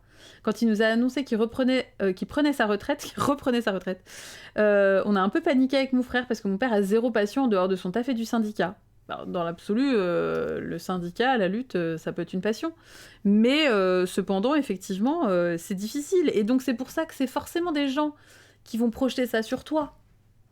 Et c'est surtout qu'il y a aussi beaucoup de gens, et ça c'est valable pour tous les sujets, à partir du moment où tu fonctionnes pas comme eux, c'est une trop grande remise en question de leur système à eux. C'est-à-dire qu'ils se disent « Attends, mais ça veut dire que j'aurais pu faire différemment ? Ça veut dire que je me suis fait chier pour rien ?» Alors que c'est pas vraiment ça non plus, mais... Tu vois, il y a un espèce de moment ça les fait flipper aussi. Donc là, bon, enfin voilà, ne condamnez pas trop les gens, parce que parfois, c'est des trucs qui sont plus profonds et qui vous concernent pas du tout. C'est qu'ils n'ont rien à voir avec vous, mais c'est juste que votre situation les confronte à ça, quoi. Donc, voilà, c'est la merde. Les gens... mais ça, c'est le capitalisme, hein. Le vrai problème, c'est pas vos proches, c'est le capitalisme. Parfois, c'est un peu vos proches quand même aussi. Had a hard life. He was found in a charity bin. He's a Hamley's bear. My sweet boy. This is Pear. This is my friend Tasman's little dragon. This bear, I'm now realising, who is in my lap, don't actually know his name. It's my friend Jess's bear. We'll put the name here. Just thought it seemed rude. Furry bear. They're hanging out with me here, you don't know them. Just thought we'd take a second before we dive back into just the existential dread. Alors, il y a l'effet des générations, Benny, mais je suis pas sûre que ce soit uniquement ça.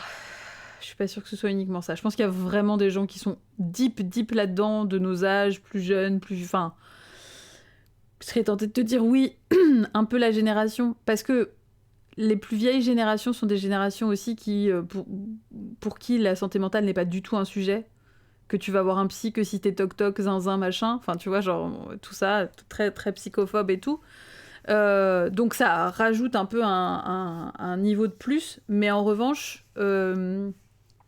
je pense que vraiment des gens qui sont complètement à fond dans le boulot, il y en a beaucoup. Et en plus, je pense qu'il y a des gens qui sont à fond là-dedans, encore un peu plus maintenant, avec ce qu'on avait fait comme déjà JEUDI Société sur la commodification des hobbies, etc. C'est qu'il y a des gens qui se rendent pas compte à quel point ils travaillent. C'est-à-dire que du coup, encore une fois, c'est ça, c'est que même quand ils se reposent, ils bossent toujours, mais ils n'ont pas l'impression de bosser. Donc comme ils ont quand même l'impression de se reposer, ils se disent non, ça va, c'est bon, ma vie elle est vachement équilibrée, j'ai mes petits hobbies à côté, machin et tout. Et donc du coup, en fait, jamais vraiment quoi. C'est-à-dire que c'est genre... Voilà. C'est le merdier. There is a lack of rest in your life and maybe all of our lives. Don't worry, at the end of the video we're going to talk about what we can do about it. But deep breath, let's dive back in. Okay. Yes. So I think many of us are familiar with this kind of productivity mindset in our work lives. When I think about the jobs I've had over the years, every one of them pounded this ethos into us. When I worked at the checkouts at Tesco, we had a program within the scanning system that calculated the average scanning speed and rest time between shoppers. And if we weren't fast enough or serving enough customers per shift, that was a negative reflection on us. When I worked in social media for different companies, assessments of my work were all about KPIs, measurable statistics, the number of posts that I could produce, as well as their success. As a freelancer, I have the ever-present worry about losing work and therefore income without a guarantee of more coming in. Pushing myself to be as productive as possible is a side effect of knowing that income from work now might have to cover me in the future. It's necessary for my long-term survival. And when you can technically work any day at any time, as a freelancer, rest can feel like a wasted opportunity. Because here's the thing, the workplace isn't where this ends.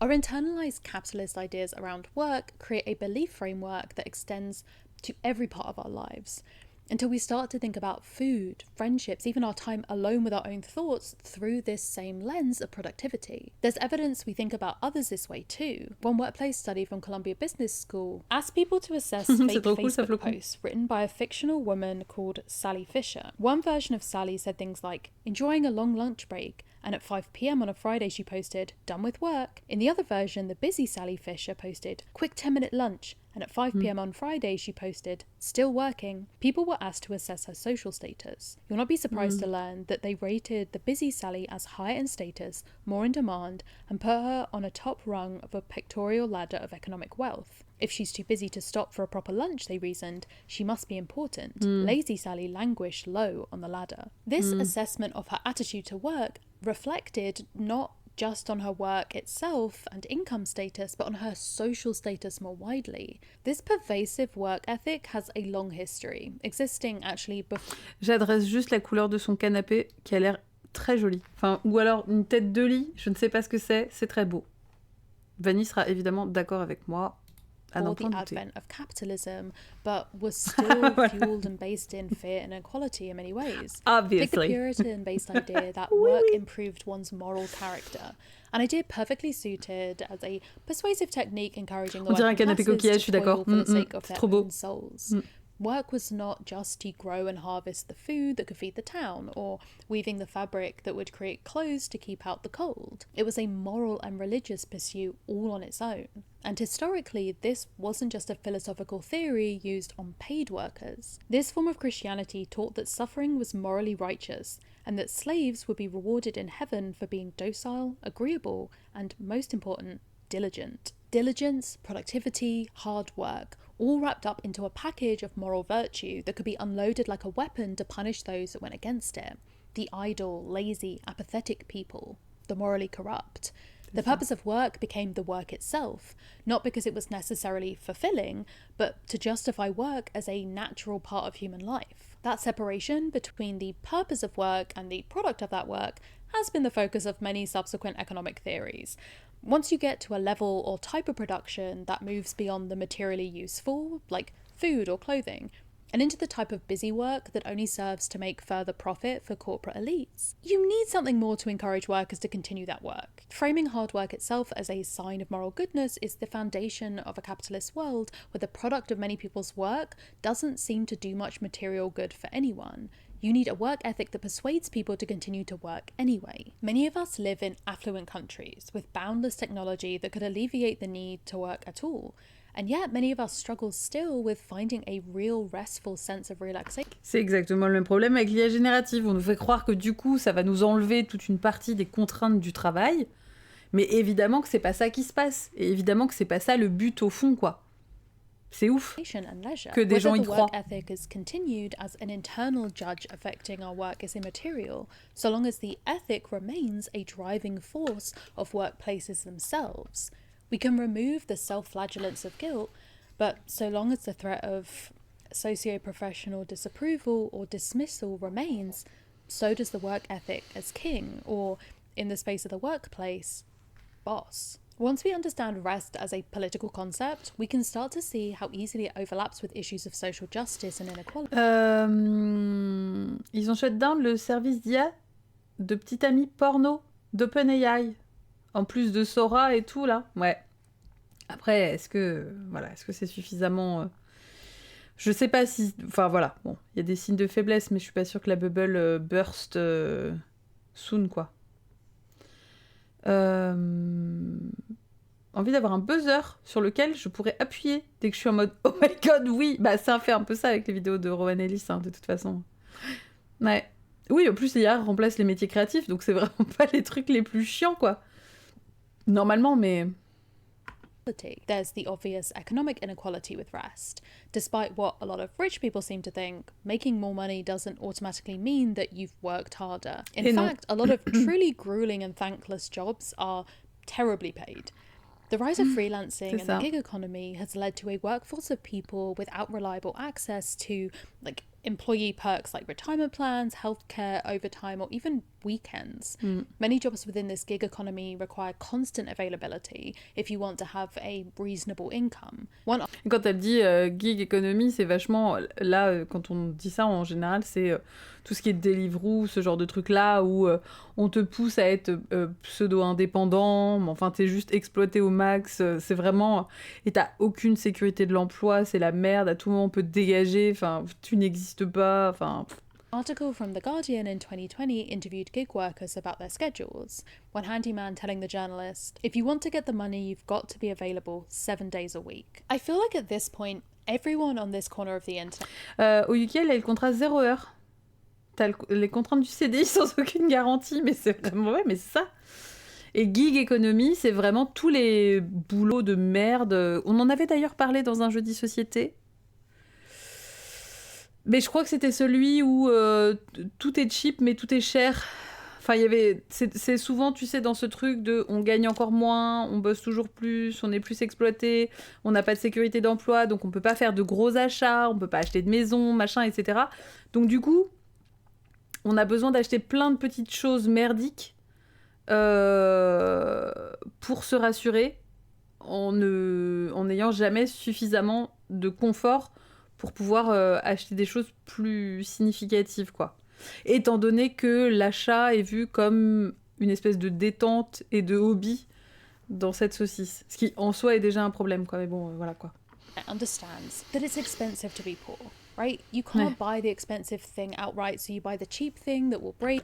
Incroyable, c'est exactement ça qu'elle dit. Ouais, c'est ça, en fait, Huile. C'est vraiment... gig economy, c'est vraiment plus vaste, mais c'est vachement ça, que c'est des contrats précaires, des CDD, des trucs comme ça. Et finalement, par exemple, pour les livreurs Deliveroo et trucs comme ça, c'est pas vraiment des... Enfin, c'est des contrats uniques, oui et non. Enfin, tu vois, c'est un peu... Il y a des trucs où il y a même pas de statut, limite. Enfin, c'est vraiment la merde, quoi. C'est tellement pourri. Il y a pas un... Je crois qu'il y a un truc de livraison qui s'est fait épingler là, il y a pas longtemps. Un truc que je connaissais pas. Qui, je sais pas où, ça doit pas être dans toute la France, mais et qui s'est fait épingler. Alors, je sais pas exactement pourquoi, mais je me suis dit que ça devait avoir un lien avec ça, quoi. And you have to buy it again and again until you've Voilà. spent more money than you would have on the expensive thing in the first place. Rents are often higher than mortgage payments, but a lack of savings for a down payment prohibits that option. It's a restless back and forth. More time spent Foodora, working c'est to ça. earn less Ouais, money ouais. to pay to replace cheaper Exactement. clothes or tools that break quicker. As famous Tumblr user Gig à la base, c'est un argot pour dire genre un concert. Ouais, c'est ça. Moi, c'est ce que j'ai toujours entendu, mais maintenant c'est utilisé pour des trucs moins fun, quoi. Un truc artistique. Donc il y a une idée d'intermittence. Oui, c'est ça. Quand c'est utilisé pour parler d'un job, j'ai l'impression. Bah, c'est ça. Encore une fois, c'est vraiment comme les livreurs Deliveroo qu'on force. Alors maintenant, je crois qu'ils ont plus le droit de faire ça, mais qu'on forçait à avoir un contrat, enfin un truc d'indépendant en fait. Alors que c'était pas du travail indépendant, quoi. Mais c'était la question de... Bah, ouais, c'est ça, Madouk, ouais, c'est ça. T'es obligé d'avoir ta micro-entreprise, exactement. Donc c'est vraiment un truc bâtard, quoi. Je suis passée sur des TikTok états-uniens pour qui l'activité détente, c'était Walmart et shopping. Bah oui, c'est ça. Hein. Et s'étonner que par chez nous, le dimanche, c'est balade, déjeuner en famille et sieste. Donc que des trucs qui coûtent rien. Alors, en vrai, Nérol, c'est pas...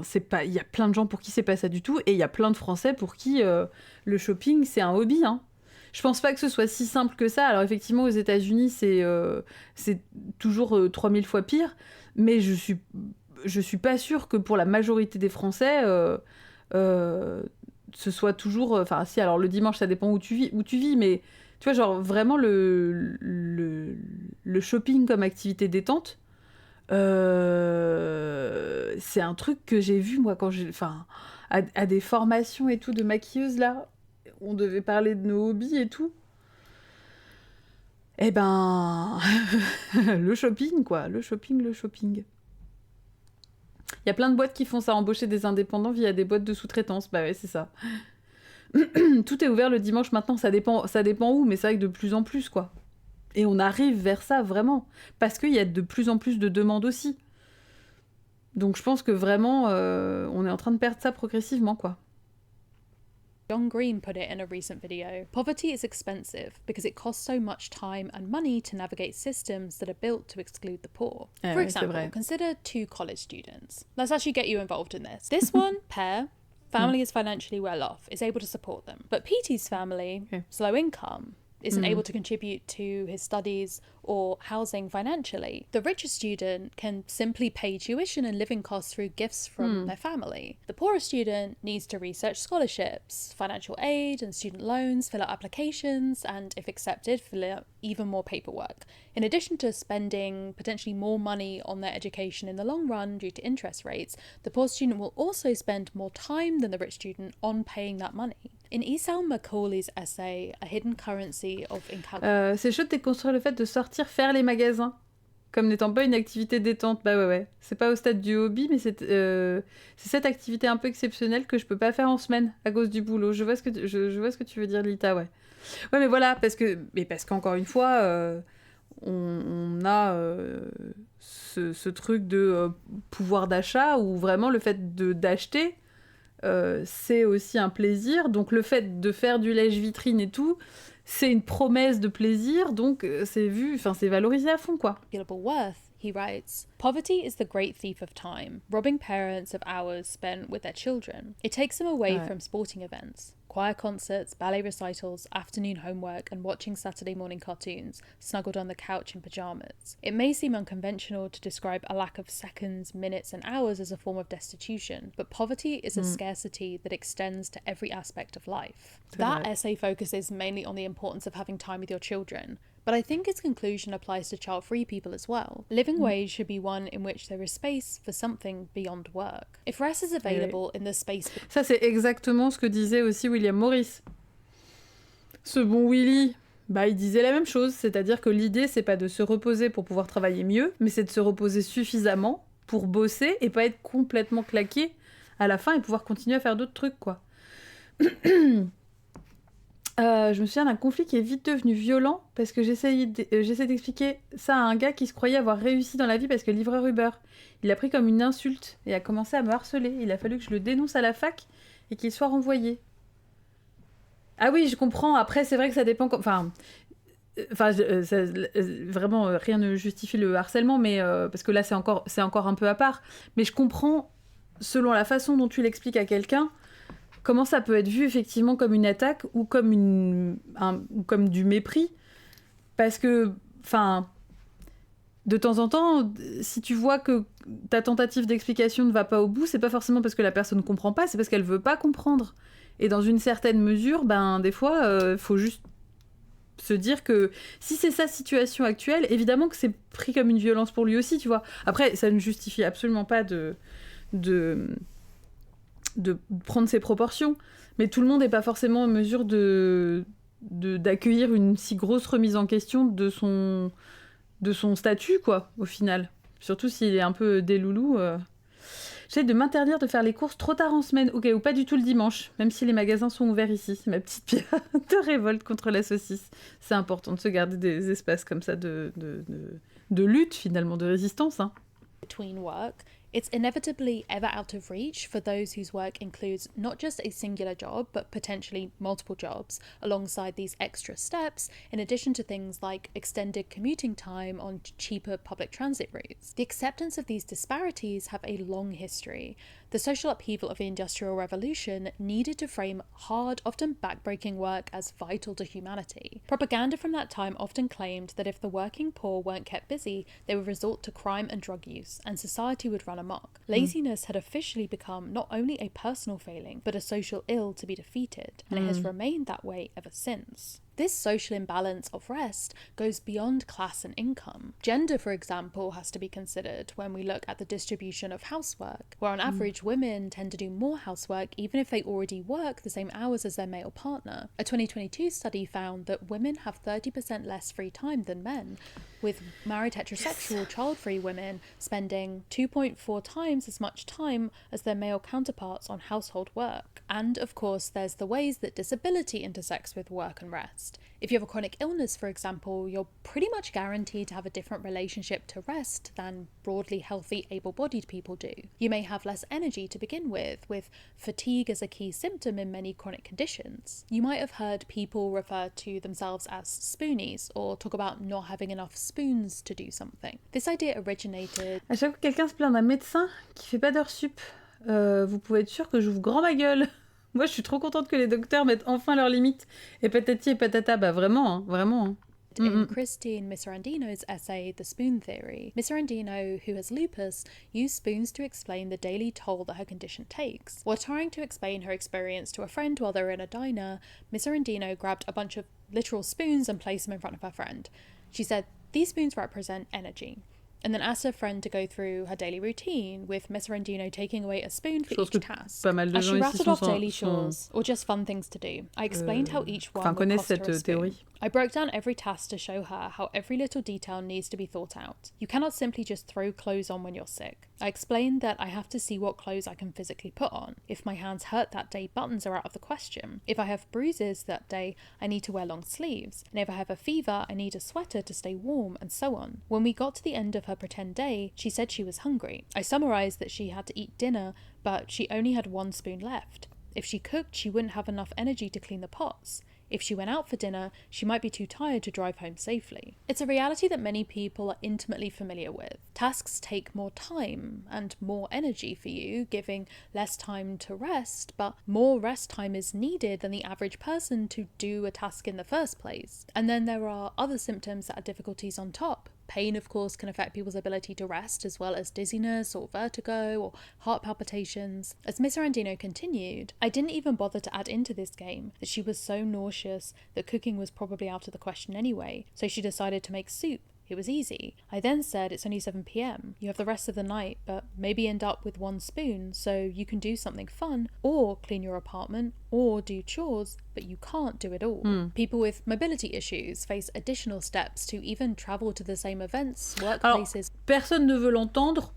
J'ai l'impression que ça s'entend quand même un petit peu plus. Je pense qu'on peut concéder ça. Pas suffisamment, probablement, ça c'est sûr, mais je pense quand même que ça avance très très lentement, mais je pense que c'est bien de reconnaître aussi que, en tout cas, déjà c'est une théorie que pas mal de gens connaissent un peu plus, et que oui, enfin tu vois, il y a des toutes petites améliorations quoi.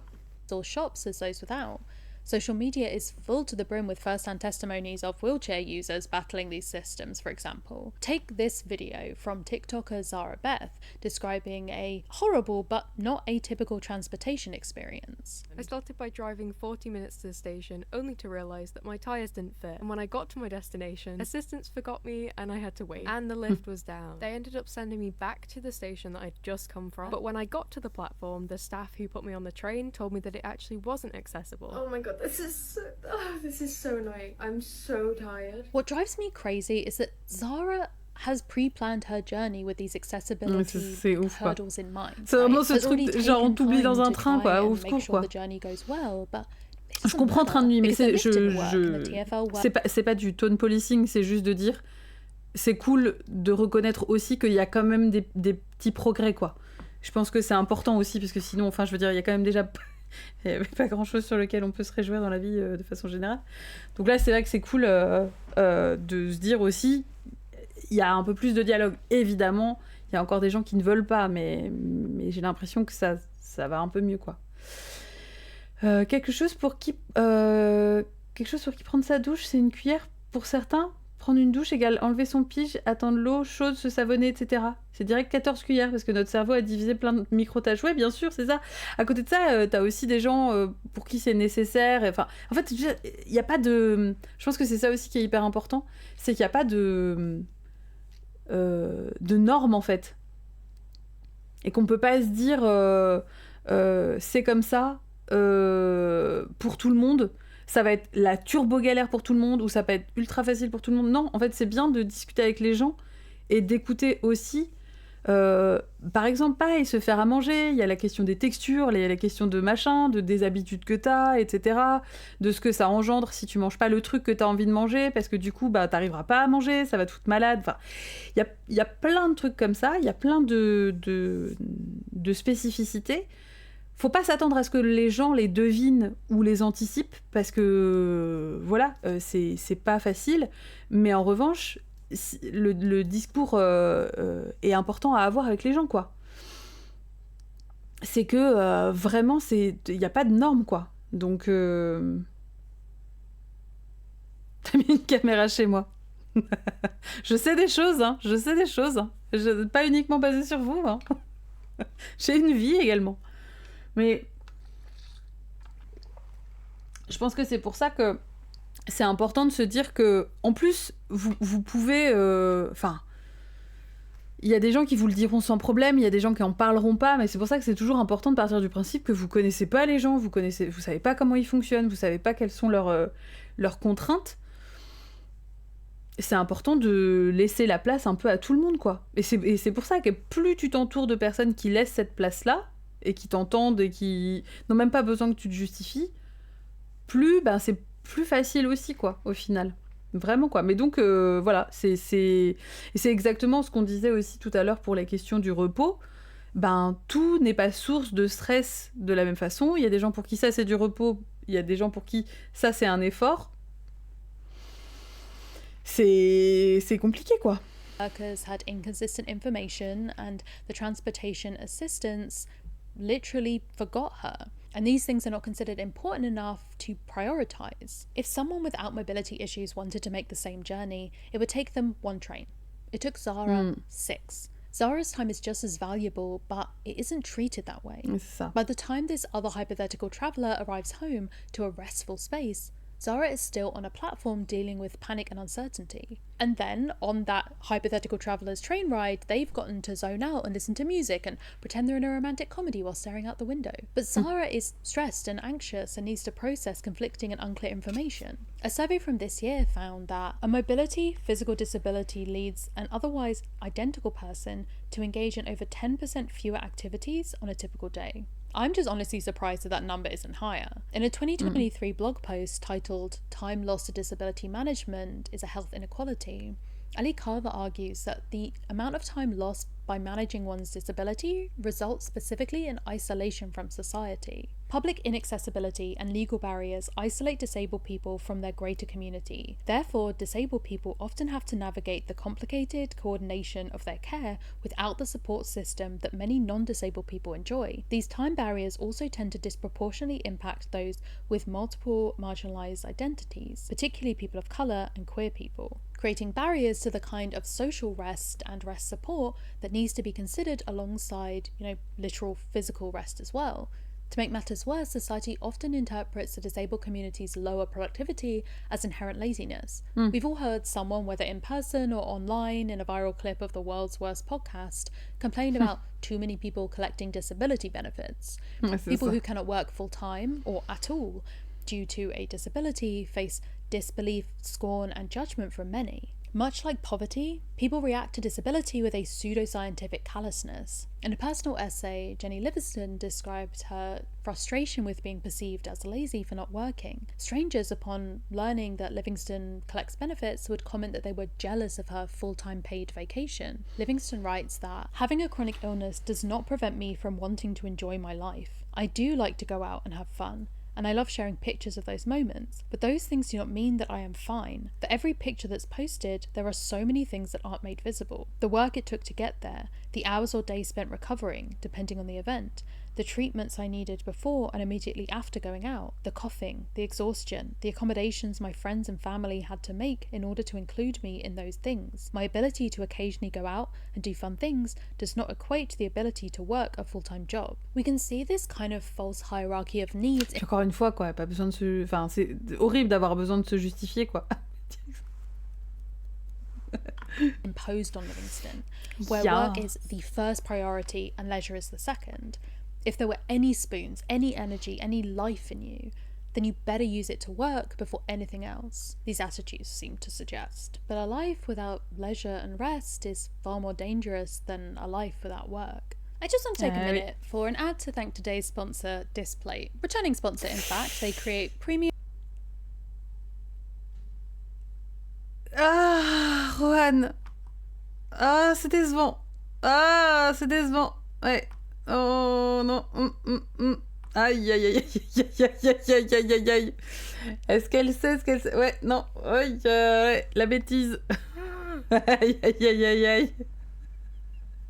La boulette. Non, c'est pas la question de l'IA uniquement, Fanny, quoi, que je pense qu'il doit y en avoir partout. C'est qu'en fait, Displate vole éhontément des artworks d'artistes. Enfin, c'est vraiment de la merde, que c'est juste... voilà, ouais. Si tu regardes Displate problématique ou j'en sais rien, je pense que sur Google, tu tomberas sur des doses, mais ouais. Après, est-ce qu'elle sait pas? Est-ce qu'elle sait? Est-ce qu'il faudrait lui envoyer un message pour lui dire... Ouais, non, bah oui, ouais. Ouais, non, ouais. Bon, voilà. Part 3. When... Putain, j'ai timé le truc comme une énorme HPI encore. Hein. Pff, let's go. Does rest become laziness? I think ça t'a réveillé, Quoi? Qui? Quoi? Qui a fait une bêtise? it's important here to stare headlong into the simple... Bon, il faut qu'on se concentre, on est à 26 minutes, il reste... Enfin, j'en sais rien du coup. 1h14 moins 26 minutes, me cassez pas les couilles. Sinful elephant in the room when it comes to rest, that is laziness. An accusation thrown at many people who... Réflexe de daronne. Ouais, enfin, attention, elle sursaute, elle bat quelqu'un. S'il y a quelqu'un qui dégage dans la bataille, je suis pas responsable. Elle au doigt qui rip, hop, c'est fini. Tout le chat est wipe, terminé. Hop là. Don't or can't measure up to the acceptable level of work and productivity. I think this definition from the Restlessness Compendium is such a good one. Laziness, whether in the sense of an allergy to effort, a morally questionable reluctance to pull your weight when there is work to be done, a fondness for shortcuts, or a well-developed appetite for the pleasures of idleness, has probably always been with us. I like it so much because I think Greenie taps into the various cultural attitudes to laziness that mean that its definition is almost impossible without some kind of moral judgment creeping in. Laziness is not a neutral word or state of being. It conjures a kind of fear that had me so on edge at first in Berlin. I remember babysitting as a teenager, hearing the keys in the door as the kids' parents returned, and being like shot through with this edge of panic, this feeling that I should at least look like I'm doing something. And they've left a few... C'est vrai. Moi j'avais ça aussi, alors qu'en fait juste la gamine elle dort, bon bah voilà quoi. Si Bowie est à côté de moi, je sursaute, ça déclenche des trucs, hein. Ouais, bah on sait pas, hein. Ouais. Hours earlier telling me to like eat what I was in the cupboards and watch some TV, but I still felt like being observed doing nothing, being lazy, especially I realise now by an employer. Bah c'est ça, quand t'es payé quoi. It felt wrong. One of the most influential modern critics of this moralization is Dr. Devon Price, the author of Laziness Does Not Exist, who writes about what they call the laziness lie. The laziness lie has three main tenets. 1. Your worth is your productivity. 2. You cannot trust your own feelings and limits. And 3. There is always more you could be doing. Ah ouais, putain, I think vrai que most la of merde, us ça. can relate to these 3 points as ideas that we've brushed up against in our experiences of work and wider life.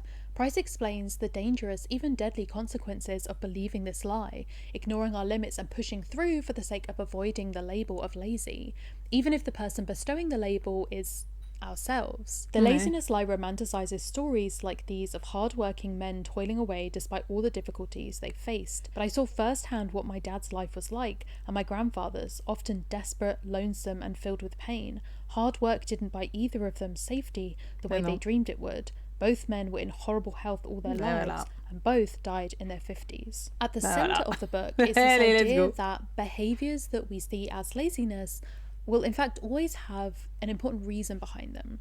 If laziness is a lack of motivation, of energy, of care, we should be questioning why that lack exists rather than damning it outright. Through the book we get a range of potential reasonings behind so-called laziness, from depression to procrastination to apathy. but crucially, a deeper digging into the reasons for those states of being too. The seemingly bad behaviours we tend to judge as laziness are really powerful signals that something in our lives needs to change. Now, this might be your body trying to tell you something about your health, energy levels, or current capacity. It might contain an underlying message about your true priorities. It might be a sign of an unjust system that expects you to care about putting effort into certain things without question. The book encourages exercises in empathy. Why might someone you perceive as lazy be unable or unwilling to put in the effort that you think is right? What issues, challenges, barriers, problems, or fears might be present? What would it mean to approach laziness with offers of aid instead? Now, there's an argument I think that people instinctively make when they hear about Price's work, that it seems too based in a world of niceness and optimism that isn't necessarily universal. Sure, some people might not be lazy, but you can't say no one is. One key example being gendered experiences of laziness, such as weaponized incompetence, that being the phenomenon of men feigning a lack of ability or skill in a household task so that their wife or girlfriend will pick up the slack. That surely is nothing but laziness. But I'd argue that the issue here still isn't laziness, not really. Much like the other examples, there is another layer of root causes here, but in this case it's things like disdain or contempt. These men aren't piling work on their partners because they are lazy, full stop. They're doing it as a learnt behaviour that is motivated and excused by a social entitlement. That is where the moral judgment could understandably come in. But behaviour we categorise as laziness in and of itself is not a moral failing, or even a bad thing necessarily. It feels similar in many ways to the ideas that I explored in my Politics of Ugliness video, where I questioned not just... On l'avait regardé aussi. On est trop HPI encore une fois, bravo à nous. But why ugliness is seen as a bad thing in the first place. That initial definition of laziness at the start of this section included like a fondness for shortcuts. And it's in this example that we might reveal another layer of complexity to this laziness lie. Because a tech bro who programs an AI to do his work for him is held by many in high esteem, even though he technically fits that definition of laziness. Who is allowed to be lazy, whose behaviour is interpreted as laziness, is not a universally objective truth, right? Laziness is often a kind of political categorisation that overlaps like a Venn diagram circle with these ideas that we spoke about earlier in the video around who is permitted to rest. Consider a chronically ill disabled person. They don't work for a living and instead survive on income from the welfare system within their country. They spend most of their time in bed or on the sofa. They order takeout rather than cooking. They spend a lot of time watching TV or playing video games or listening to audiobooks. They cancel plans quite frequently and turn down invitations a lot. If hard work is a moral virtue and laziness is a moral weakness, then a lot of people would say they are a bad person. Except they obviously aren't. At least not because of their physical capabilities and inability to work, right? But I don't even think it's just about the fact that we can understand why they spend a bunch of time in bed that makes this behaviour okay. I don't think we should need to justify rest in that way. Framing it that way, that behaviours like napping, watching TV, playing games are excusable in certain circumstances, is part of the problem because it implies that they need to be earned, and in the same way that rest needs to be earned. A chronically ill disabled person and someone at the height of physical and mental health both deserve rest. And this idea that it needs to be earned is part of the demonisation of disabled people unable to work. The label of laziness being banded as a weapon by people who have bought into this work ethic so hard that instead of wanting to expand access to rest, they try and keep it from others. C'est du gatekeeping. Because when capitalism treats our work as the same as our worth, it can seep into our own sense of self-worth. What we think about ourselves, what we deserve, and what we have to work to earn. And when we see someone getting what we earn without having gone through the same work, it can feel unjust. But instead of turning to question the system which has us guilty and desperate for rest, many instead turn anger onto the people within the system. The irony, of course, being that what looks like rest for many disabled and chronically ill people is anything but. True rest kept at bay by pain or fatigue, ordering food not for a fun treat, but a lack of ability to stand or move well enough to feed themselves. Activities they might want to do, impossible to access, plans cancelled or flaked on due to exhausting flare-ups, not because they just don't give a shit, but also that even a well-meaning reassurance that you know they aren't lazy is still enforcing this idea that if they had a moment where they decided not to do something, not because of pain or fatigue or their disability, but just because, that would be something worthy of judgment. And that is an idea that we should also try and question.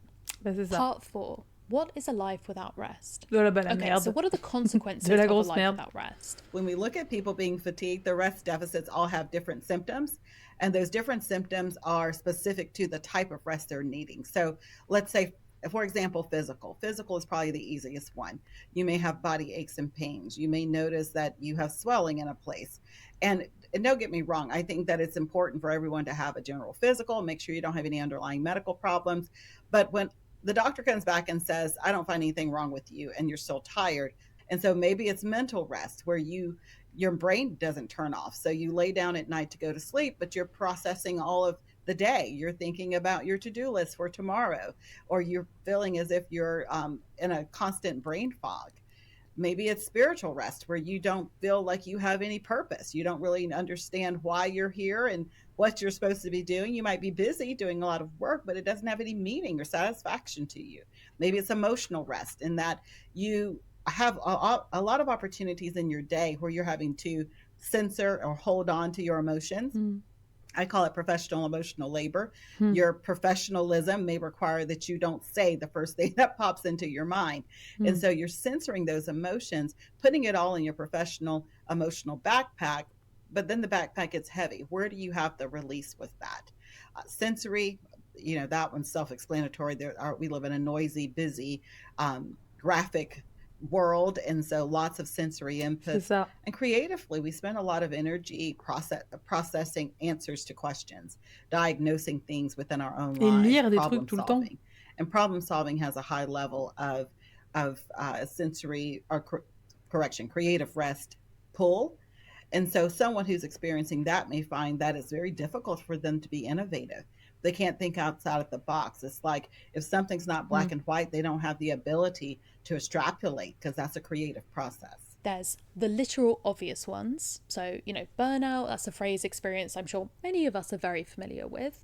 The result of acute and chronic stress, health issues that come with being run down, conditions like long COVID, which are literally brought on and exacerbated by a lack of rest. At this extreme end, there's issues of literal sleep deprivation, which increase your risk of anything from anxiety and depression to heart disease and stroke. It disrupts your hormones, can hinder your ability to learn and problem solve. Ironically, it makes you less productive and less capable. Drowsy driving, while not as utilised for movie characters' tragic backstories as drunk driving is also extremely dangerous. We can see the issues of a lack of sleep in our... C'est vrai, je trouve ça intéressant le fait qu'elle relève qu'on utilise l'alcool au volant, etc., machin et tout, mais par contre, la fatigue, la simple fatigue au volant... C'est-à-dire que les conséquences de la fatigue sont pas tellement illustrées, quoi. L'usage de psychotropes et de trucs comme ça, pas de sous, mais... own lives, right? Maybe in the yawns or dark circles of the people around us. We can also see it in the growth of corporations capitalizing on this trouble with sleep itself.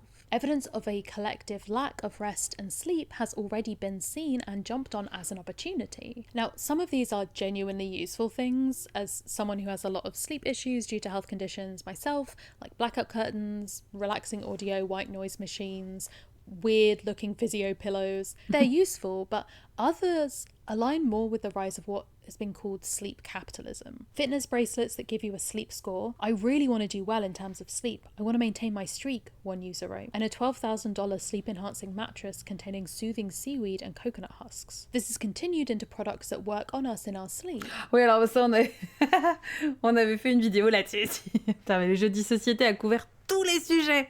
Incroyable, quoi. Skincare to wear while you slumber, fast fashion pajamas to make you cute while you're passed out in the land of Nod. Aesthetics entangled with our lack of free time to create... La compète de sommeil, hein, ça ne s'arrête jamais. C'est vraiment genre... c'est une catastrophe. Hein.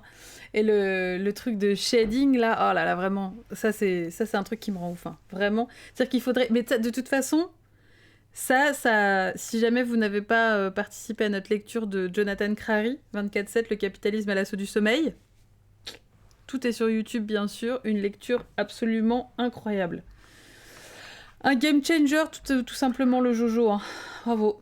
ways that we can consume while we are literally J'ai unconscious. gagné le sommeil. Why do we feel the Je suis le need to plus be fort. doing something even when we sleep? On the surface, this focus on sleep might make it seem like we've moved away from the, you know, sleep when you're dead hustle culture mindset where people openly celebrate sleeping like 3 hours a night. But maybe we've only decided that sleep is important now because we found a way for it to be productive in its own way, celebrating sleep as something to be achieved. Imaginez, elle cite Crary. Hop, ça pourrait coller en vrai, mais... In the right way, and which allows you to show up more engaged and On l'a déjà eu d'ailleurs, cela dit. C'était pas dans une vidéo de Minalay ? Minalay, elle avait cité Jonathan Crary, vous l'aviez relevé dans le chat. Moi, j'avais pas vu. J'avais pas fait gaffe. On était là, OMG, pétage de crâne. Tout se productive recoupe. at work. We can also see evidence of modern life as one that doesn't value rest for its own sake in the way that we're encouraged to socialise. Catch-ups over coffee in a cafe midway between your apartments, which you had to squish into a packed calendar. Viral videos of expensive themed dinners curated and captured online. Non, il y a quoi sur la vidéo ? Catch-ups Attends. over coffee in a cafe midway between your apartments, which you had to squish into a packed calendar. Viral videos of expensive themed dinners. This is curated your and sign to host the most magical New Year's Eve. Non mais... En fait, je crois que ça me gonfle aussi la reprise, les gimmicks. Bah, ça, j'ai déjà expliqué que ça me saoulait. Mais this is your sign to... Et la plupart du temps, c'est des trucs complètement unhinged qui sont à la portée de personne et tout. Et là, oui, c'est vrai que j'attendais juste un signe. Pas du tout l'argent et le temps, mais juste un signe, en fait, quoi. Il manquait rien, finalement, à part la bonne volonté, quoi. Online. I was just about at this point of the script when my co-writer Isabel messaged to tell me that the iconic Minalay had dropped a video about productivity. Oh mon Dieu, regardez tout. Je parle de Minalay, elle arrive et tout, là. C'est les anniversaires de Charlie Danger, je connais. Allez hop, tac. Ah, je sais ce qui c'est qui m'énerve dans les trends, les gimmicks. Bah ouais. Et encore que je trouve que gimmicks et trends sont pas forcément mélangés systématiquement, mais vraiment les gimmicks. Moi, je crois que dans les trends, à la limite, ça dépend, mais bon, c'est momentané. Mais les gimmicks chez les influenceurs, influenceuses, qui du coup passent leur temps à dire j'adore le piment des spolettes, chop chop chop, et nique ta mère, à un moment donné, j'en peux plus, quoi. Vraiment, ça me fait partir de 0 à 100. Je n'en peux plus. Ce que j'appelle gimmick, c'est vraiment les gens qui ont un truc qu'ils disent. Bah, tu vois, là, par exemple, Woogies qui faisait ses vidéos de bouffe, là, et à chaque fois, il susurrait « J'adore le piment des spolettes ». Et du coup, c'était devenu sa marque de signature, son gimmick, quoi. Vraiment, le truc qui revenait tout le temps. Et quand il le disait pas, les gens étaient pas contents. Ils lui disaient « Ah, il a pas dit qu'il aimait le piment des spolettes ». Et j'en peux plus, je trouve ça horrible, ça me casse les couilles, quoi. Ça me... Voilà, je déteste. J'avais essayé ça à la fac de faire le nouvel an. Incre chez moi, genre ce type de vidéo. Au final, j'ai juste réussi à faire des cocktails qui m'ont pris une plombe et des chips. Moi, quand j'avais fait un gratin de je sais plus quoi alors que j'avais la grippe, quel enfer, quoi. C'est différent d'une trend, c'est ça en fait, Enerol. Après, je pense que ce que dit Dreamy, c'est que t'as vraiment le gimmick de la phrase. Enfin, une trend en soi, c'est déjà un truc spécifique, quoi. Mais c'est vraiment la phrase qui revient. Mais pour moi, là, c'est vraiment... En fait, ce qui me gêne, j'avais réussi à identifier le truc qui me gêne là-dedans, c'est que du coup, les gens sont limités à ça. C'est-à-dire que du coup, on va leur demander spécifiquement de le dire. S'il le dit pas, c'est grave, on va lui réclamer tout le temps. Et du coup, il est vraiment réduit à ça. C'est-à-dire que moi, je suis à l'opposé de tout ça. Je déteste qu'on me limite à un contenu ou à un truc que je fais ou à un truc que j'aime. Enfin, genre, on en a déjà parlé longuement et tout, mais j'ai vraiment... Enfin, ça fait longtemps que je cherche à fuir ça à tout prix, quoi. Et que je sois pas réduite juste à un truc... Voilà, quoi, juste une phrase ou un truc où ça me gonfle, en fait, quoi. Je suis plus que ça, quoi. Vraiment, je trouve qu'on doit vraiment lutter contre ça parce que, naturellement, mais même moi, je le fais avec d'autres, tu mais les gens dans des cases. C'est vraiment... C'est une expression horrible de dire ça, mais c'est vrai que malgré tout, c'est ça. T'associes les gens à des trucs. Mais au bout d'un moment, quand t'es créatrice, je trouve ça... C'est aliénant, quoi. Et moi, ça me fait péter un plomb parce que les gens le font naturellement, mais que toi, en tant que créatrice, tu le fasses volontairement... Parce qu'il y en a vraiment qui cherchent ça à tout prix, quoi. C'est horrible, quoi. J'ai rien fait, ouais, c'est ça. Dolly réduite à être maman de Momo. Bah oui, c'est ça, en fait. Enfin, c'est pas bon, quoi. Enfin, c'est-à-dire que j'ai plein de palettes. Il y a plein de choses, quoi. Et je trouve que c'est vraiment compliqué. Enfin, moi, j'avoue que je le vis vraiment super mal quand j'ai la sensation que quelqu'un me réduit à juste un truc, quoi. Ouais, c'est le brand recognition des influenceurs, c'est exactement ça. C'est vraiment be your own brand, quoi. Mais c'est ça, tu t'appartiens plus. Enfin, c'est...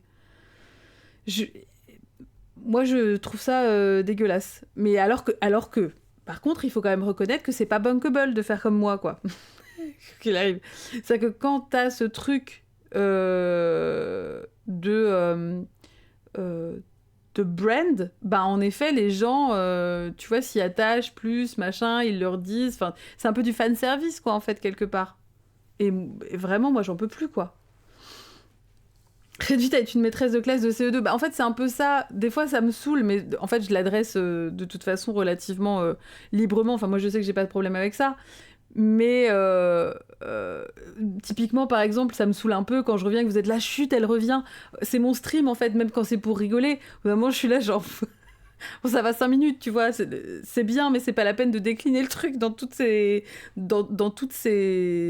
variétés, quoi. Je veux dire, c'est marrant, mais c'est pas non plus juste ça, quoi, tu vois.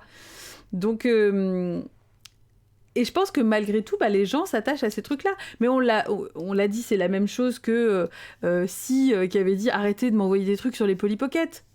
C'est exactement ça, parce que les gens se rendent pas compte qu'au bout d'un moment, quand vous êtes 20, 30, 100 à faire la même blague et à pas capter que si tout le monde fait la même blague, ça devient vraiment plus du tout une blague et juste un enfer. Et ça, c'est notre taf. Enfin, moi, en tout cas, c'est pour ça que je comprends pas les gens dont c'est le métier qui n'adressent pas ces sujets-là. C'est notre taf de dire, nous, on est de l'autre côté et c'est nous qui le recevons. Et peut-être, des fois, au bout d'un moment... Stop. Mais parce que c'est normal de pas s'en rendre compte de l'autre côté non plus. Donc c'est pour ça, je trouve que c'est super sain et super important d'expliquer les différents niveaux auxquels c'est acceptable, en gros, quoi. J'ai l'impression que dans le parasocial, ces gimmicks jouent un rôle crucial. Ben, c'est ça, en fait. C'est-à-dire qu'il y a un côté un peu doudou, tu vois, du truc rassurant que tu retrouves systématiquement. Cette phrase, tu vois, il y a un côté un peu hypnotique, en fait, aussi, hein, tu vois, quelque part. Et tu fais confiance à cette personne-là parce qu'il y a ce repère, etc. et tout. Et quand la personne le fait pas, vraiment, les gens s'offusquent dans les commentaires, quoi. C'est vraiment... les gens sont là en mode trop triste et tout, machin. J'arrête la blague de Shane Kingston. Non, mais y a pas... l'idée, c'est pas de vous foutre en insécurité en mode attends, mais ça, du coup, est-ce que c'est chiant ? Parce que vous savez que moi, je le dirais quand un truc me fait chier. Et c'est jamais un reproche et tout, quoi. Ça n'a jamais été méchant en mode mais vous êtes vraiment trop con. Mais c'est juste de dire, bah, peut-être là, mollo, quoi. Je ne suis pas un poulet en vrai. Quelle déception, quoi. Mais t'es quand même royal ? Dis-moi qu'il y a au moins ça qui est vrai. Au secours, quoi. Mais ouais, non, enfin, je pense que c'est ça aussi le truc, c'est de... Mais vraiment, les gimmicks, moi, ça me tend. Ça me tend de ouf. And leisure. And I, as someone who watches this channel may know, deliberately don't watch video essays about topics that I might talk about on this channel, so I don't get consumed with self-doubt, obviously. But Isabel informs me that Mina very thoroughly articulates how leisure and time is being corrupted by the commodification of hobbies, essentially turning your leisure activities like reading and running into activities that generate money, attention and validation. So if you're interested in that side of the discussion, I'll leave it to Mina, check out that video next. To me, this commodification of hobbies strongly overlaps with the commodification of friendship. The idea that money is the same as connection and care. That spending money is a sign of true friendship, in a similar way to it being a sign of proper engagement with an interest or hobby. Just look at the rise of these big hen-dos or bachelorette parties. Oui, c'est ça. Mon gimmick ici, c'est le beige. Oui, mais tu vois, c'est-à-dire que... Merci, plus mignonne, pour ton follow. Tu vois, on s'assure quand même aussi que ce soit pas... Que tu prennes pas ça, tu sais, pour une attaque à la jugulaire. Bon, enfin, et puis même, moi, quand j'ai l'impression que ça devient trop récurrent ou trop relou, soit je m'assure que ce soit ok, soit je dis bon bah là ça y est c'est bon, je pense qu'il y a une il y a une petite satiété. Je pense qu'on peut faire une pause. De la même façon qu'on va pas faire 15 Walid Toufik par jour. La même chose, tu vois. Faut doser, quoi. C'est toujours ça. C'est vraiment la question de... Au bout d'un moment, si ça devient juste un réflexe, c'est pas bon non plus, quoi. Ça me pensait que je suis tombée au pif sur une vidéo d'Exerve dans laquelle il disait qu'il comptait arrêter de dire « Et salut à tous, c'est Exerve !» C'est ça. Parce qu'il avait pas envie que ça devienne un gimmick. Et qu'il s'en obligé de le dire à chaque vidéo. Une vidéo qui datait d'il y a 10 ans. Et elle a mal vieilli. Oui, parce qu'il le dit toujours. Après ça, je pense que... Il y a un peu ce truc où... Bon, là, c'est presque plus un tic de langage en plus, tu vois, je pense, pour lui. Je sais pas s'il se sent tant que ça obligé de le dire que juste s'il avait... Enfin, s'il voulait dire autre chose, peut-être que par réflexe, il redirait la même chose, quoi. Donc, il essaie de m'appeler Brendan, exactement, tout à fait. Donc voilà, c'est... Mais je dirais que c'est même pas tant, à la limite, c'est pas toujours tant des gimmicks que des spécificités, des particularités et tout. Je veux dire que là, je parle vraiment spécifiquement des influenceuses et des créatrices et machins qui capitalisent là-dessus et qui effectivement encouragent un truc qui est déjà chiant, je trouve, quand tu crées du contenu, quand tu fais des trucs sur Internet, quand t'es une personne publique, entre guillemets, qu'on te limite vraiment, ça me fait péter un plomb. Moi, c'est ce que je déteste, quoi. Évidemment qu'il y ait des trucs que tu rattaches à des gens spécifiquement, mais c'est encore très différent aussi, quoi. C'est pas la même chose, mais là, je trouve que c'est vraiment d'encourager ça, particulièrement. Moi, j'en peux plus, quoi.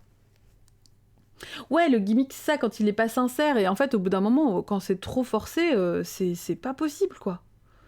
Que ce soit juste constater que c'est un truc qui revient souvent et que c'est un peu marrant, machin, mais quand tu forces le truc à fond, de la même façon que je me rappelle que ça m'avait choqué, c'était il y a longtemps, un youtubeur qui commençait à faire des vidéos et tout, et je crois qu'il en fait plus maintenant, enfin bon, bref, on s'en fout, et qui essayait de venir vraiment avec le starter pack de l'influenceur, et qui donc s'adressait à sa commu d'une façon très particulière que je trouvais vraiment chelou, parce qu'à cette époque-là, il n'y avait pas beaucoup de monde qui le suivait.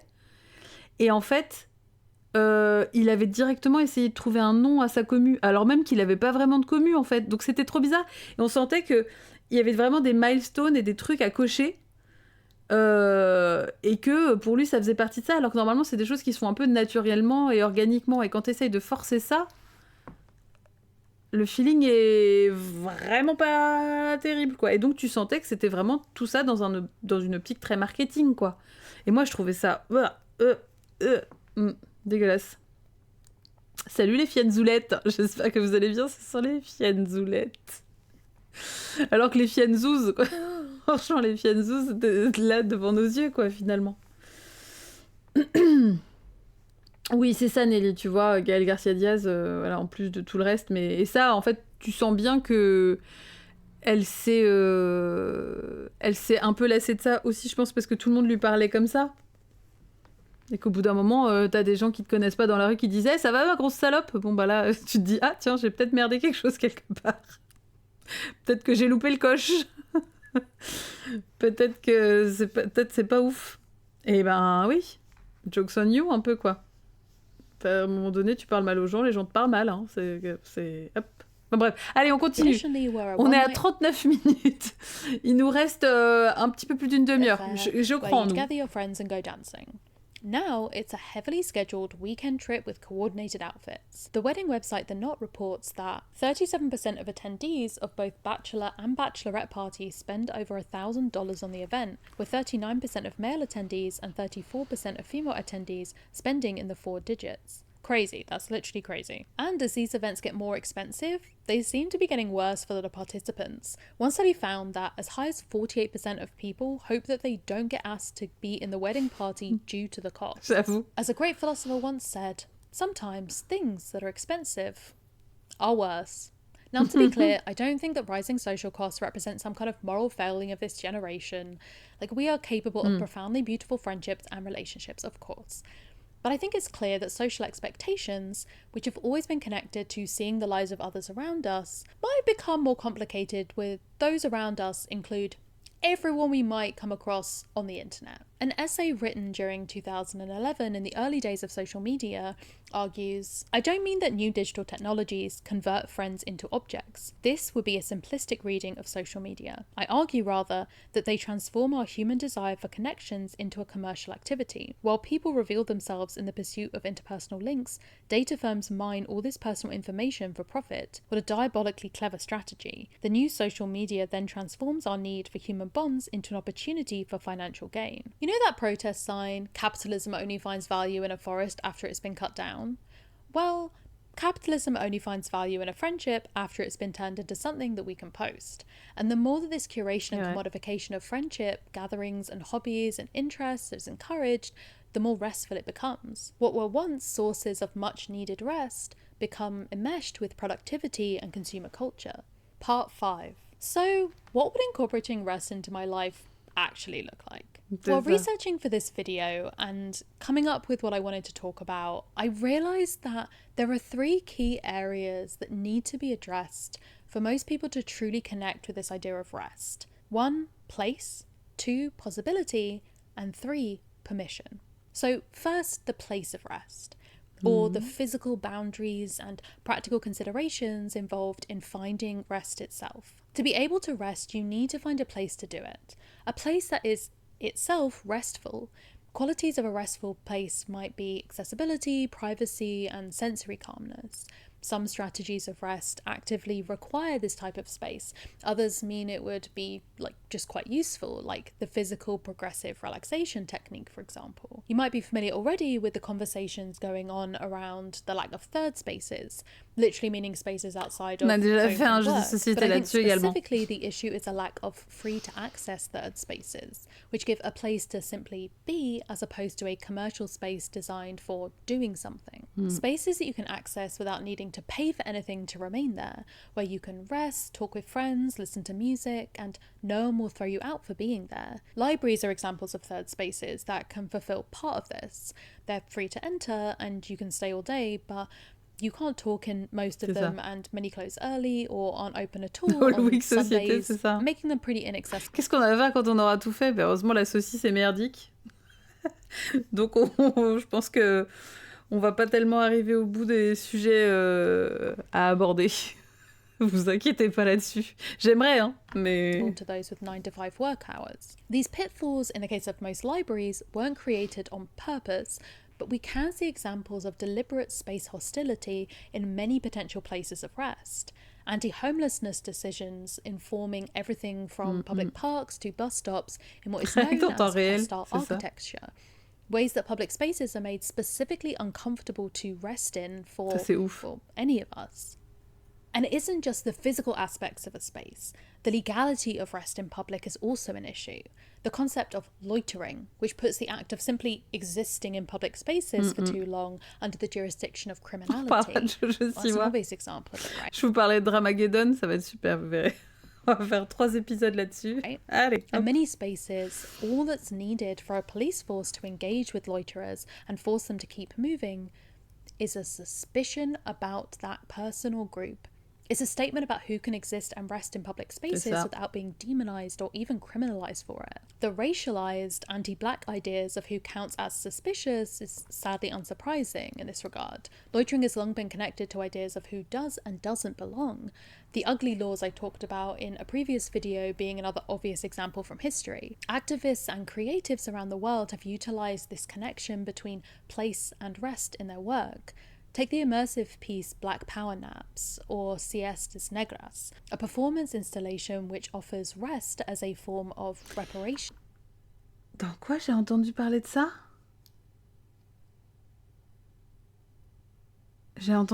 C'était dans un podcast autour justement de la paresse, etc., machin et tout. Ah putain, j'ai déjà entendu parler de ça, mais je sais pas où c'était. Inspired by the sleep gap, research which suggests that people of color in America average less sleep than their white counterparts, particularly black Americans. The installation invites visitors to lounge on a variety of embellished beds, replete with gauzy canopies, serene lighting, therapeutic sound vibrations, and other restorative props, as a way to... Il y a des trucs... Il y a des trucs aussi de concerts où tu peux t'endormir, vraiment. Enfin, c'est prévu pour dormir. Genre des espèces de gros poufs et tout, et tu te poses, et c'est ok de dormir. To reclaim laziness and idleness as power for those historically deprived of it. Siestas. At the head of the space is a C'est vrai, c'est un vrai truc. Putain, le nom est génial par contre. Siestas.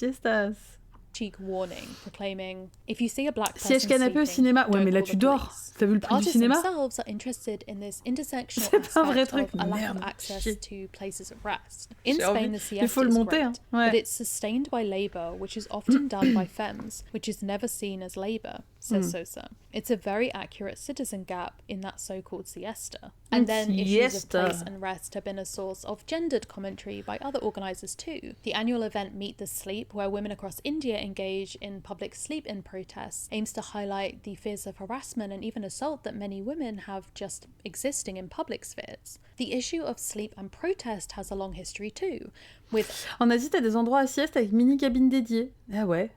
C'est effectivement... Je sais pas comment je me sentirais vis-à-vis de ça, quoi, mais...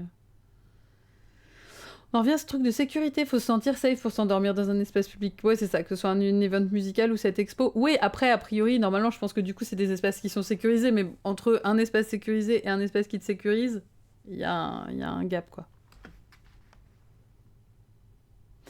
C'est pas compatible avec l'hypervigilance. Bah voilà, c'est ça, c'est ce qu'on disait du coup.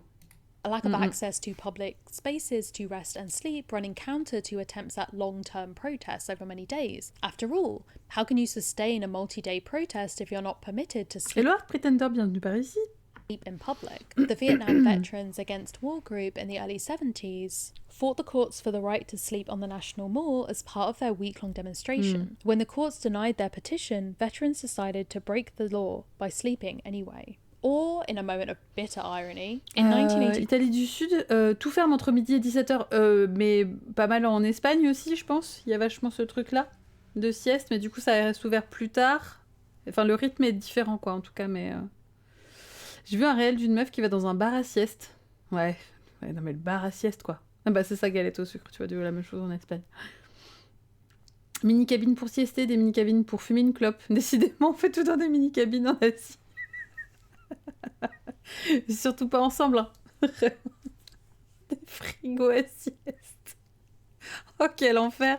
Je vois vraiment pas du tout comment ça pourrait mal se passer, finalement. Au secours. Ouais, non, ça suffit, arrêtez. Two, the MPS granted a Est-ce qu'on pourrait être plus individualiste, s'il vous plaît? creative non-violence, allowing for the erection of two tent cities as part of a protest on the mall that would demonstrate the plight of the homeless. They refused, however, to grant protesters permission to sleep in these symbolic tents. While in Berlin, I attended the Festival of Future Nows, where artists were invited to imagine visions of the future. Some were tech-heavy, some participatory, some dystopian. But one that stood out to me was the work of the Temporary Landing Zone project. A platform raised a foot above the ground was covered in cushions, blankets and pillows, and on it, artists and members of the public were freely invited to come and rest. I arrived just in time for a napping lecture, where one of the members of the project talked about some of the ideas behind it, and was then invited to nap for 10 minutes with them. It was so at odds with the rest of the space. Petite power nap de 10 minutes, là, let's go. Hundreds of pieces of art packed into one large exhibition hall. C'est l'inverse The d'un voices hamac, of hundreds of c'est vrai, people ouais. milling around, and so clearly was this piece relevant to the video that I was researching. I reached out afterwards to ask them more about the project. TLZ is a Creative Europe funded project that aims to explore rest and translating into plainer language. More widely, it will try to connect to crypt studies, accessibility, and history of crypt studies, especially those around neurodiversity. Rest and accessibility are intimately connected within their work. Rest being a C'est ça. Les gens sont là. Non, bah, là, j'ai envie de dormir, je peux pas rester à regarder la vidéo. Dors bien, mec. Quand je dors, je pète en plus, je serais gênée. Ouais, mais là, il faut lâcher prise en fait à un moment donné, Vazek. Hein. C'est pas grave, hein. Chiotte à sieste, horrible. Ah non, dormir sur les chiottes, pire truc. Pire truc. Quand tu te réveilles la nuit parce que t'as envie de pisser mais que t'es encore dans le dodo là. Que t'es là, tu sais.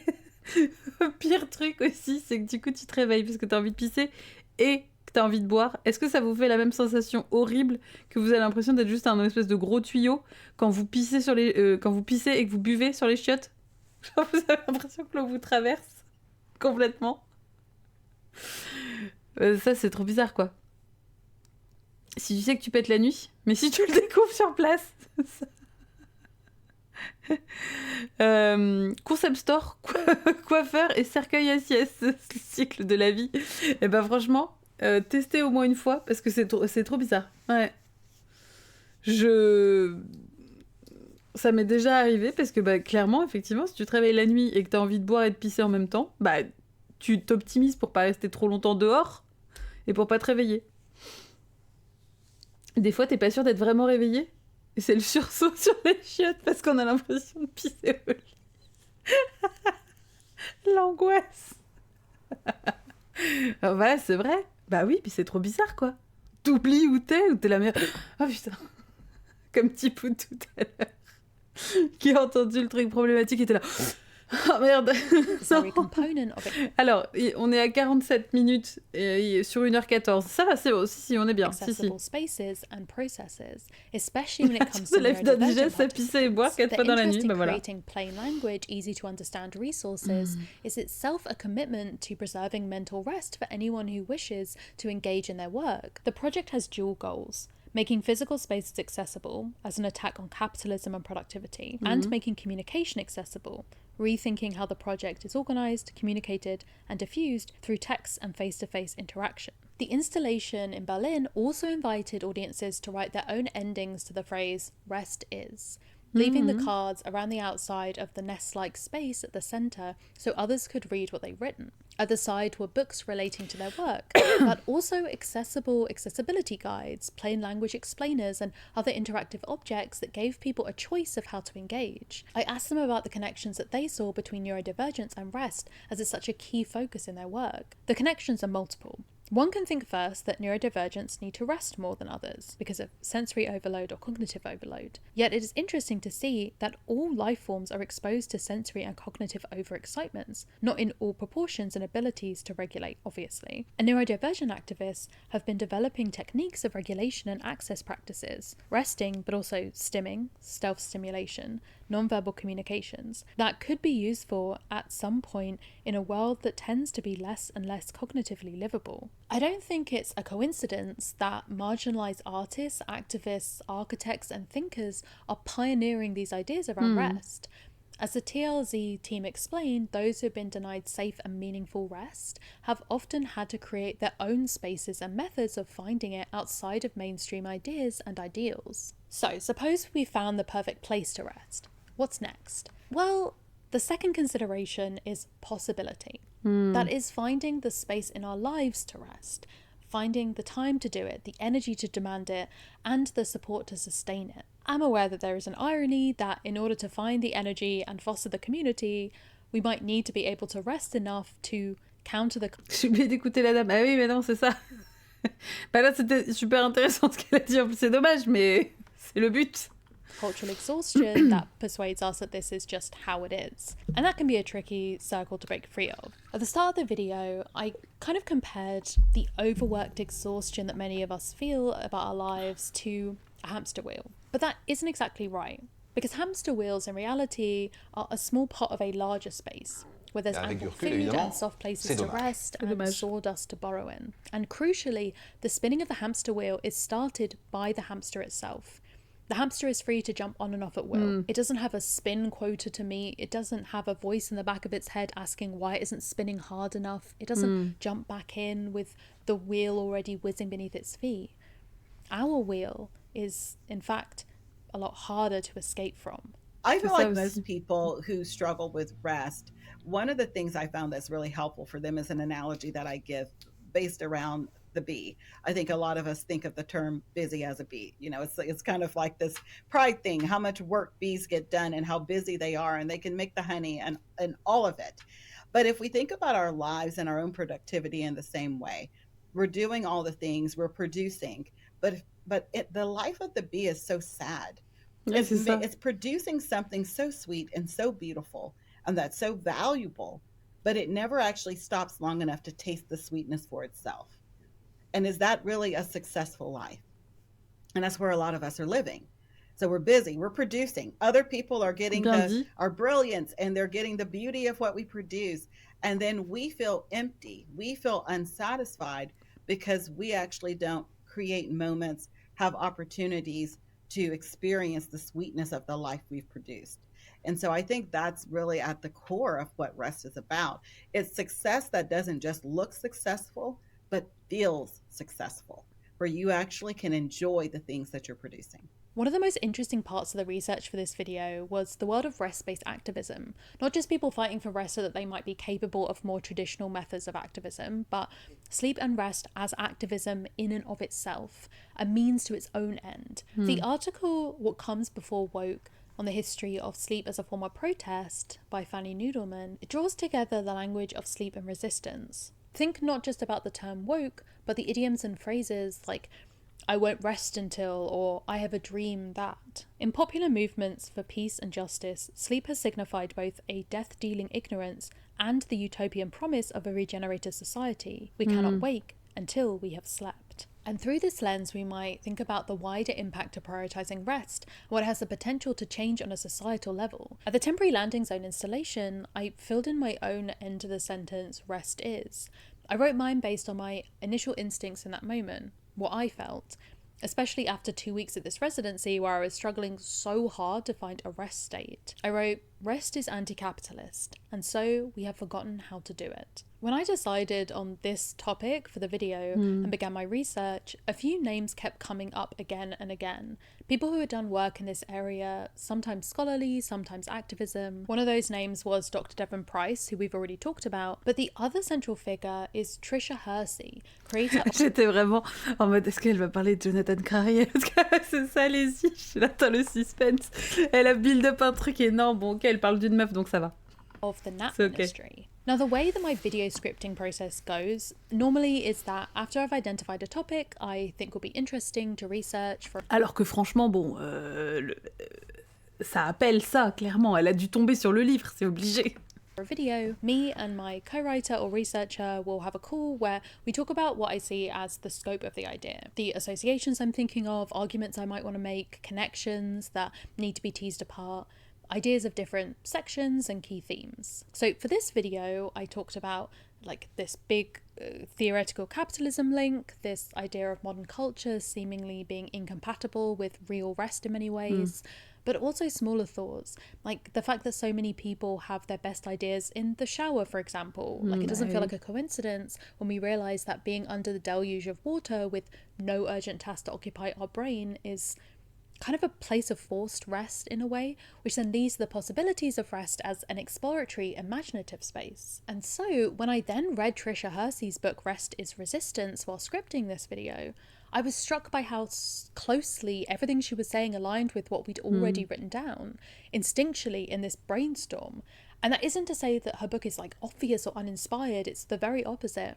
Hersey has crystallized in her writing and her wider work a practical foundation for such a depressingly universal experience that I think everyone could read it and say, she's saying exactly what I've been thinking. Or perhaps more likely, she's uncovered for me something that I wasn't even allowing myself to think. Ça. Towards the start of the book, she outlines the 4 tenets of the Nap Ministry. 1, rest is a form of resistance because it disrupts and pushes back against capitalism and white supremacy. 2, our bodies are a site of liberation. 3, naps provide a portal to imagine, invent, and heal. 4, our dream space has been stolen and we want it back. We will reclaim it via rest. Her mantra that rest is resistance is very specific in what it is resistant to. To center rest, naps, sleep, slowing down and leisure in a capitalist, white supremacist, ableist, patriarchal world is to live as an outlier. It's not just about naps as individual moments of rest, but what Hersey describes as a kind of deprogramming. Fundamentally, her vision is one of rest as an ongoing, all-encompassing process of self, rather than a short-lived medicine to be administered when the disease of grind culture becomes too much in the moment. It exists in the long-standing Black liberation tradition of politics of refusal, maroonage, and outlier connection. There is massive knowledge and wisdom lying dormant in our exhausted and weary bodies and hearts. You need time to rest in order to be able to resist, because it's only in a state like daydreaming that you can c'était déjà ce que développait Jonathan Crary, en fait, en disant que de toute façon, à partir du moment où le capitalisme considère que le sommeil, c'est le dernier endroit qu'il n'a pas réussi à complètement coloniser, ça veut dire que l'entretenir, c'est vraiment une forme de résistance active au capitalisme. Et, enfin, après, active, voilà, c'est ça le truc qui est plus difficile à capter, mais malgré tout, effectivement, il y a cette notion de... en fait, on s'attaquerait pas à ce point au sommeil s'il n'y avait pas un enjeu là-dedans, quoi. The work of imagining differences and futures to work towards. But within the world that we currently live in, rest isn't possible alone. Community support is a key ingredient. Think about all the small moments of action which might be alleviated by a tight-knit community, errands and chores which might be shared with others, for example, or physical objects and tools needed which take time and energy to purchase, including time spent working to afford them in the first place, or freely given offers of help that allow for physical or mental rest for one person and spiritual or creative rest for another. There's a side effect of this being that there's an increased need to communicate wants, needs, boundaries, and health with those around you. It becomes an act of community building in and of itself. Oui, c'est ça, il arrêtera jamais d'essayer. Et en plus, dans le bouquin, le truc qui m'avait marqué, là, c'est quand il parlait de l'absence de monde. Ce truc, ça me hante depuis. C'est ouf, parce que là, ça commence à faire un moment qu'on l'a lu, le bouquin. Mais ça résonne, ça me rend ouf. C'était vraiment le truc qui a fait péter un truc dans mon cerveau, j'étais là... Il a trop raison, putain, c'est vrai. Oui. Rather than holding back on talking about these weaknesses, they're a neutral part of the way that you socialize. Ah, trop bien, Train de Nuit, merci d'avoir checké. Donc c'est soon, en fait, finalement. Letting people know the times in your menstrual cycle that you might need extra help, or the time of year that your energy fades more easily. You might start a... Peut-être qu'on le lira en live. Imaginez. Ça ferait une duologie avec 24/7. Community resource group, a spreadsheet or chat to be shared where you're able to list the tools and resources or skills or anything else that could be of help. Making one batch of curry or chili is kind of the same as making 4 or 5 in many ways. What happens if you only have to take the time and energy to cook dinner once a week? Picking up the rest from local friends who also made enough portions for all of you. Le problème, c'est que si on dort le temps entier de sommeil nécessaire et qu'on travaille tout le temps obligatoire qu'on a vendu à l'entreprise, comment on fait pour ne pas dépérir sans les choses qui nous font du bien et pour lesquelles on n'a quand même pas le temps? C'est toujours une question d'équilibre. Hein. Je pense qu'en fait, on peut pas faire dans l'idéal. Là, je pense qu'elle dit pas, il faut que vous fassiez comme ça et ça va tout régler. Mais c'est de mieux équilibrer, en fait. C'est surtout ça, je pense. Especially for single people who often pick up the household work alone, the ability to buy food in bulk and not end up with wastage and still be able to eat varied meals is near impossible alone. The types of hustle culture side jobs on top of normal work become less necessary as the need to pay to buy whatever you need is lessened because you're able to access those goods, tools and products from other people. Je trouve que le capitalisme commence déjà à toucher au sommeil par justement cette injonction à être en bonne santé. Ah, mais de toute façon, le capitalisme, il a déjà colonisé le sommeil, hein. Bien sûr. Enfin là, le constat de Jonathan Crary dans son bouquin était accablant et le bouquin commençait déjà un peu à dater. Donc, quoi qu'il arrive, et son propos, c'était vraiment aussi ce truc de le fait que tout soit accessible 24 heures sur 24, 7 jours sur 7, d'où le nom du bouquin, faisait que, en fait, si tu te réveilles au milieu de la nuit et que tu veux acheter une bagnole, tu peux. Si tu te réveilles la nuit et que tu veux commander des bonbons qu'on trouve qu'à l'autre bout du monde, tu peux.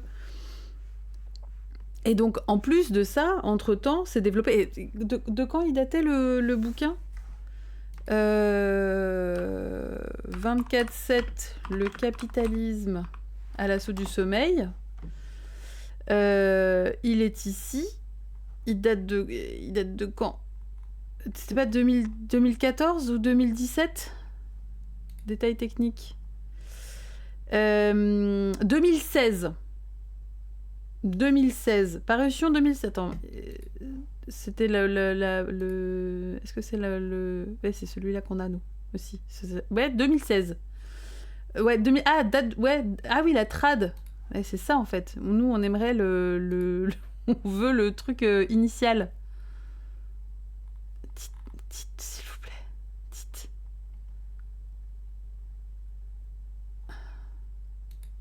Parce que je crois que c'était pas 2006, c'était un peu après quand même. Jonathan Crary, c'est Jonathan Crary. Jonathan Lecoq, 2013. 2013. Ici, là, voilà, 2013. Donc un petit peu plus tard. Mais donc, effectivement, ce qu'il disait dedans était déjà accablant, mais entre 2013 et maintenant, il s'est passé pas mal de choses. Et c'était déjà bien vénère, quoi.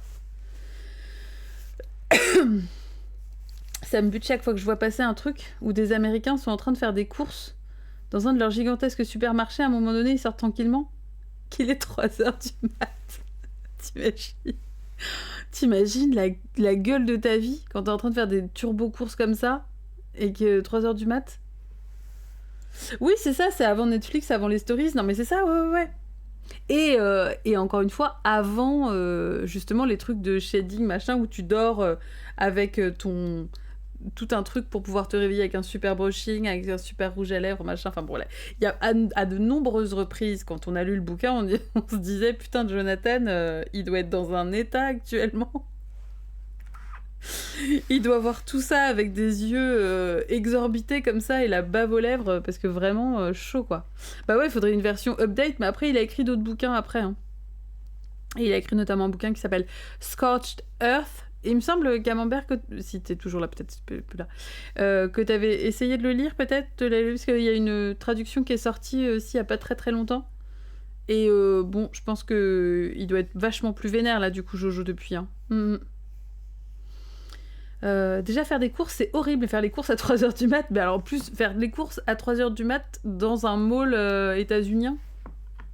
In your community. You might be able to offer anything from a toolkit to cooking utensils for people to borrow when needed. You can offer old baby clothes to new parents, or to help with doctor's appointments, or any number of things that take into account circumstances that might suck rest away from someone in particular. You can also conceive of socializing itself as an opportunity for rest. Meeting up with friends doesn't have to be a get up and go activity every time that might leave you happy but also exhausted. You could meet within one of the restful spaces in your life, read together, nap in each other's company, share the load on chores. Where many how to rest books and guides are focused on the benefit purely to the self, the ways that rest will make you happier and you more productive. Writers like Octavia Rahim or Trisha Hersey acknowledge the wider benefits and connections which make this kind of rest possible. Barter and participate in mutual aid. Make community care your biggest goal. All of these examples are ways to claw back rest within our current lives. But what might a more restful life look like if we were to reform the wider context that we live in? So long as people need to work to earn money to pay for survival itself, rest will be a political matter. Some people, of course, don't need to work. And I'm not talking about those with access to benefits, which barely replace a livable income, but rather those with inherited wealth. This reality, that most of us earn our survival through work, mostly for profit-making companies... C'est ça, Fiansouk, moi ça j'en peux plus. Hein. Les trucs, enfin, tu sais, juste, des fois c'est cool de se poser, enfin...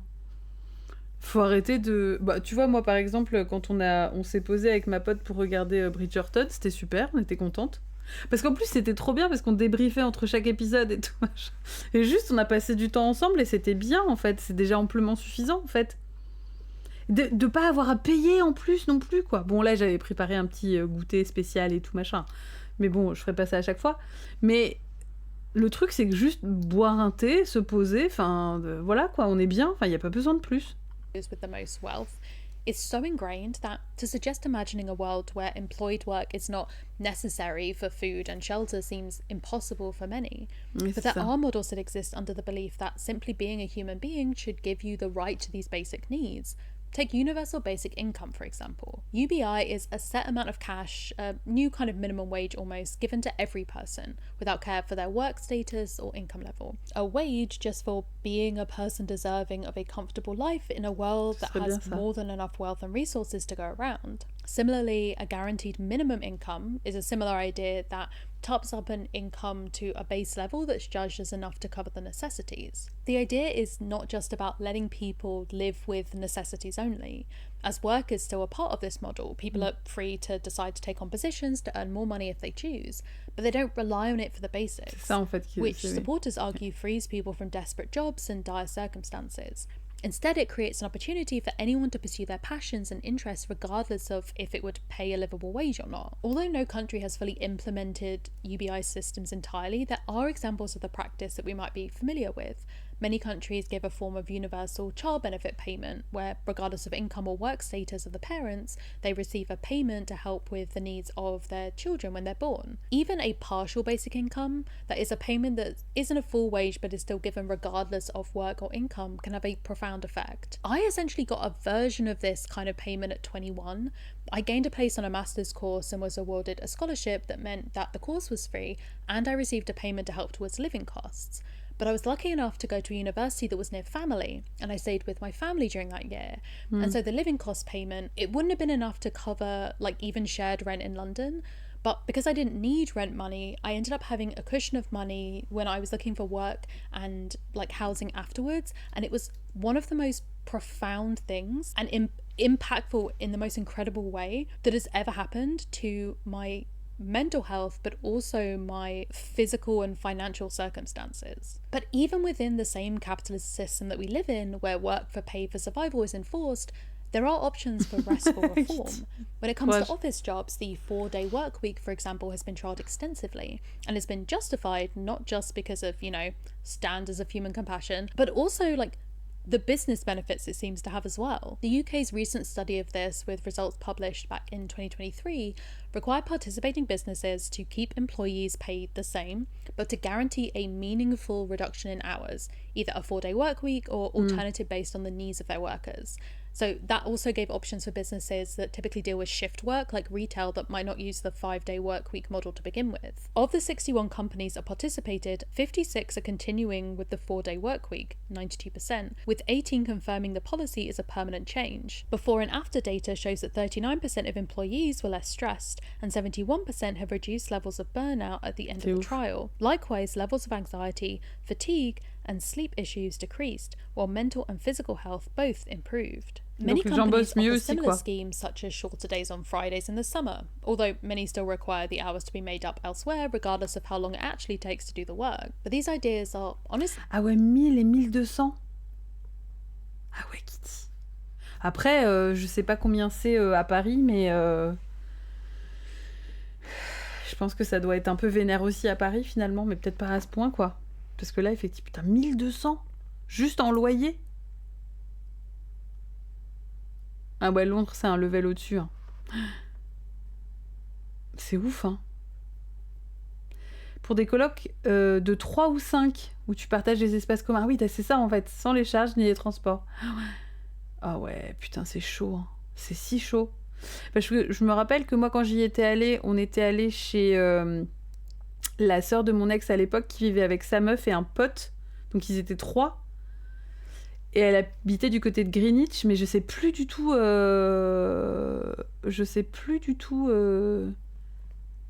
combien elle payait ni rien. L'appart était cool mais pas très grand. Mon frère à Paris paye 1300 pour 30 mètres carrés, 1200 pour Fanny, mais ouais c'est ça, donc on est quand même dans des ordres de prix teubés quoi. Des potes en couple, les deux travaillent, doivent être dans une coloc à 5 pour vivre dans Londres. T'imagines ? Évidemment que je suis allée à Cyberdog. Évidemment. C'était trop bien. On était allés, il faisait hyper beau et tout. C'était ouf. Ce séjour était incroyable. J'ai tout aimé. C'était super. J'y suis pas retournée depuis, mais j'aimerais trop, quoi. C'est un peu ça ici aussi. À 2, j'habitais dans un logement moyen pour presque 900 balles. Et mon frère est à 1000 balles pour un grand appartement. Ouais, mais alors là, c'est le fait d'être en coloc. Parce que du coup,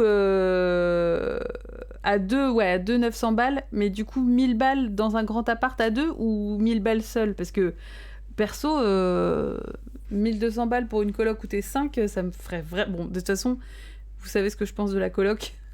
J'ai eu le privilège de m'en passer. Et je ne pourrais absolument pas vivre dans une coloc. Ah, il pourrait pas seul. Bah ouais, c'est chaud, hein. Bah ouais, mais en même temps, du coup, c'est quoi ? C'est Lyon. C'est hyper grand, quoi. Je paye 1000 balles pour 40 mètres carrés. Mais ça fait presque 15 ans que je suis dans cet appart. Autant dire que si je... Ouais, c'est ça. Si je partais, ça passerait à 1200, 1300. Bah ouais, c'est ça, hein. Tout compris, je suis à 1150 pour 30 mètres carrés. Ah ouais. Ah ouais. Ouais. Non, mais je comprends, Kitty. Bah ouais. Bah oui, non, mais c'est ça, hein. Ça fait cher le 30 mètres carrés, bah ouais, clairement, hein. Bah en fait, tout est cher, quoi. Dans Paris, je pense qu'il n'y a pas grand-chose que tu peux trouver en dessous de ces prix-là, quoi. Ça fait câbler, hein. Courage, respect et robustesse. Meaty enough for their entire own video essay, but suffice to say, alternative ideas of what work and rest look like are already here. Even if we have the place and possibility to rest, the final hurdle is perhaps the hardest to clear. Getting permission, not from others, but from ourselves, to rest. The internal battle that is tied up with so many of us in guilt and vigilance and overstimulation. I think there are a lot of people who have resistance around rest. I was one of them before this journey, rest journey that I've been on. I always felt like rest was the thing you do after the work was done, but the work's never all done. There's always something that you can do. And so my framework and my thoughts around rest had to be restructured, because right now, if your big picture is all about productivity, then rest is not going to be something you want to do. But if you look at sustainability, because producing is one thing, but actually being able to continue to produce for a long period of time, that's sustainability. And that's where a lot of us are struggling. And so if I look at rest as the thing that actually helps me continue to do the things I want to do, whether it be a career, whether it be something I'm passionate about, I have to think about sustainability, not just the productivity. You have a great work ethic. No problem putting the work in. What's your rest ethic? Because those two have to integrate together for you actually to be sustainable. Because even in rest, the brain is still very much active. The brain shows a consistent pattern of activation, the default mode, during rest, has challenged scientific understandings, from metabolic, cellular, and psychological perspectives, about the ways in which a resting body might be accompanied by a distinctly restless brain and mind.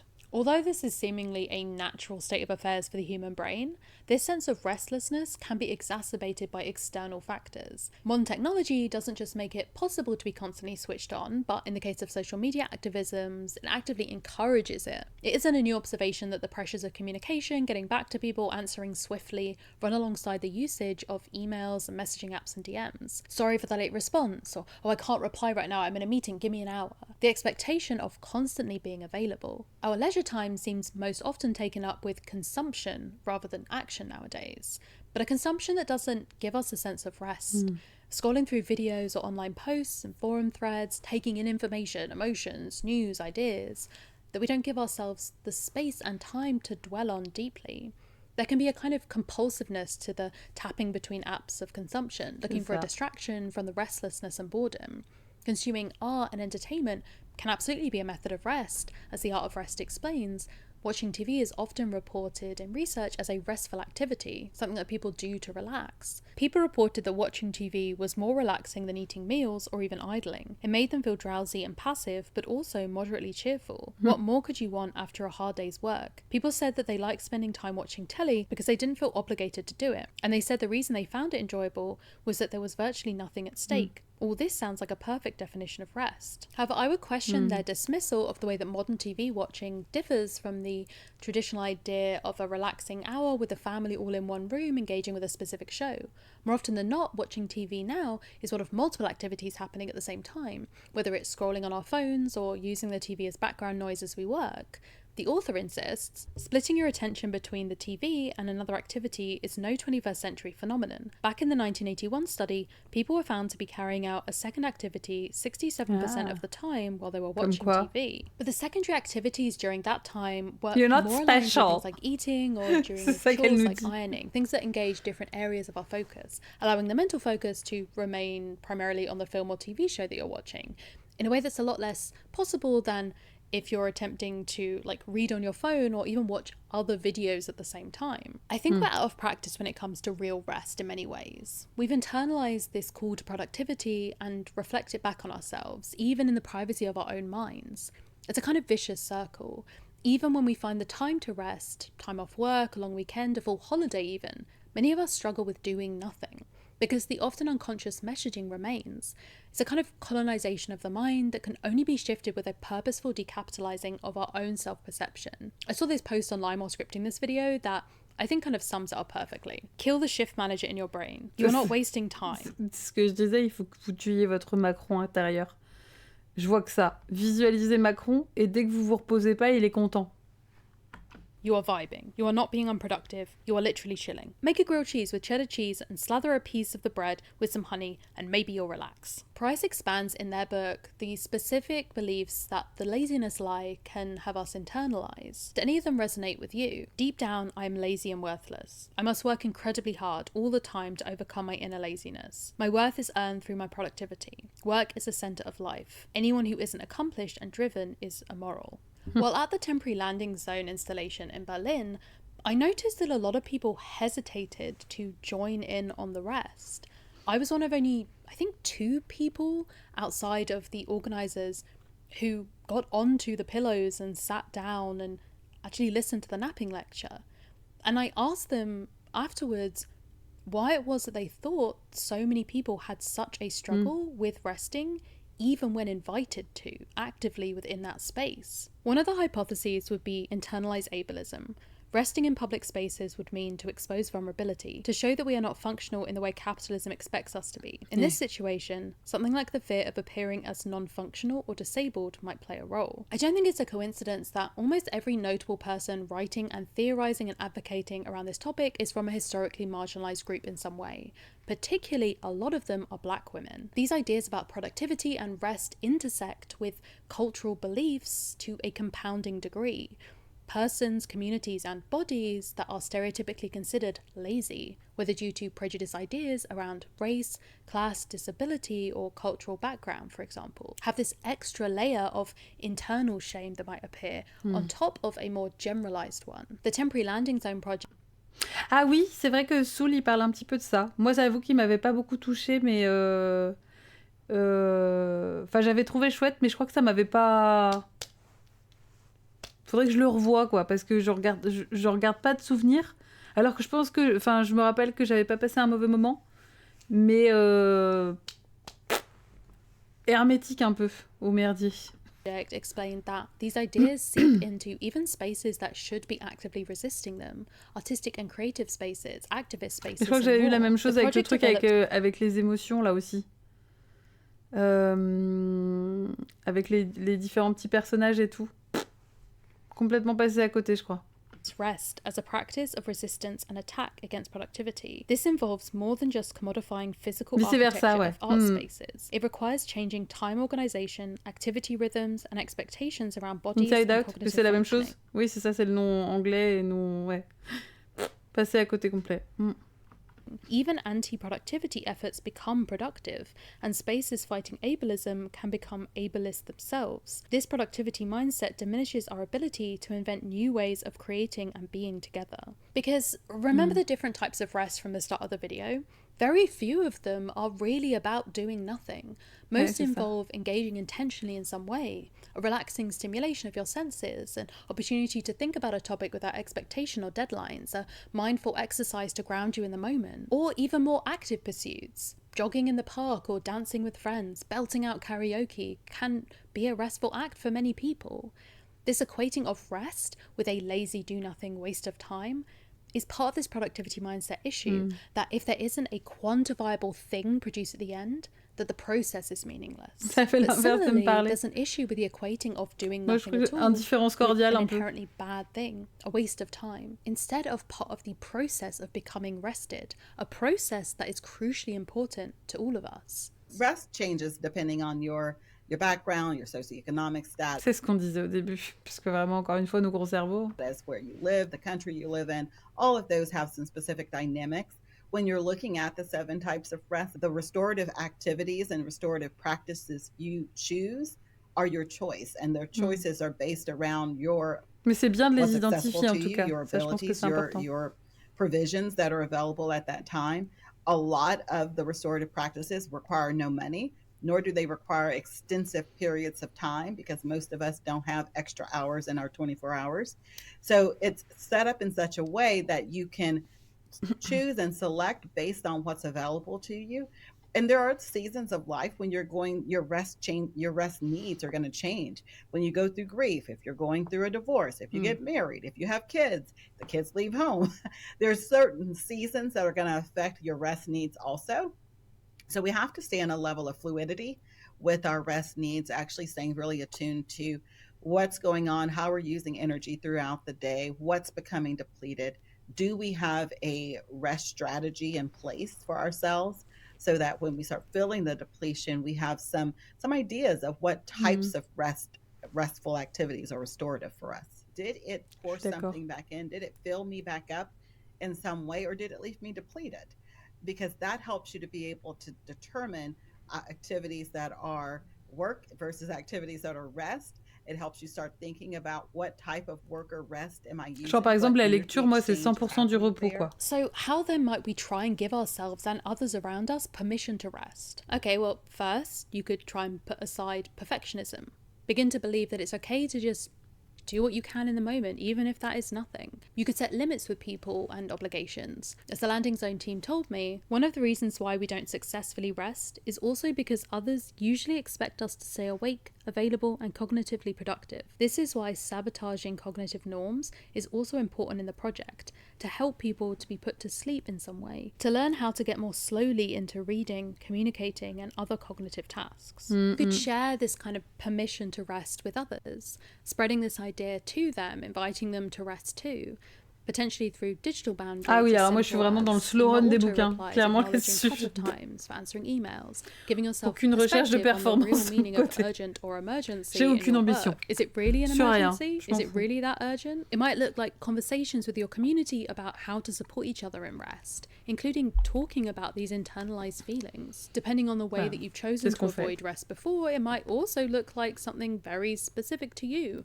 Embracing body neutrality, for example, could be a way of resting, resisting the push to move your body more than it can handle in pursuit of an aesthetic goal that you feel pressure to adhere to. This all might be so alien to you that maybe it starts with something as simple as going through those 7 types of rest and giving yourself a moment to think about what each might look like for you.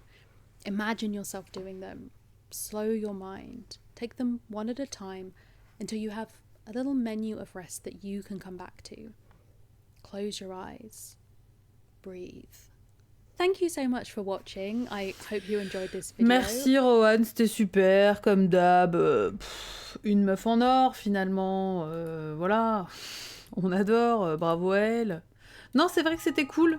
Ça, je trouve que ça résume bien ce qu'on ressent, nous aussi finalement. Hein. On est quand même tout à fait d'accord avec elle. Trop bien cette vidéo. Les vidéos de Rohan Ellis sont toujours bien. Donc vous avez le lien de sa vidéo, enfin de sa chaîne, juste ici. Et je vous mettrai bien sûr le lien de la vidéo dans le chat dédié. Mais ouais.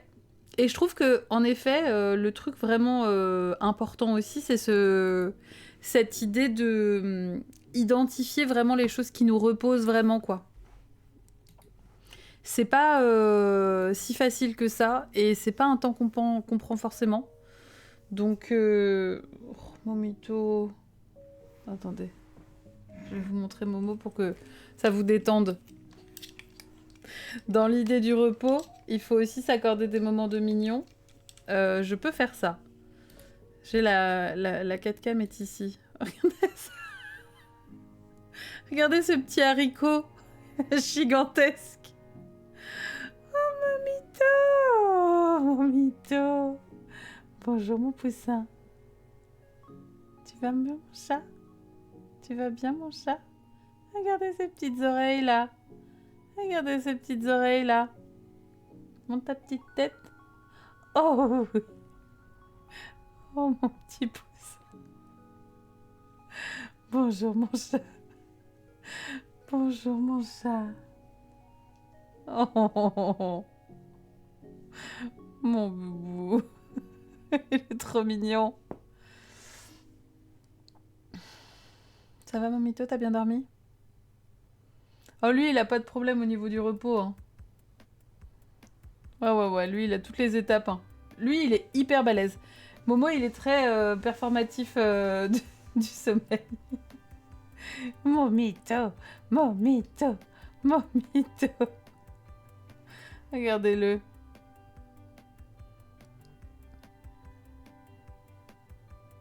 Ça va, bébé chat? T'as l'air d'être dans le cul, mon pote. Je comprends rien.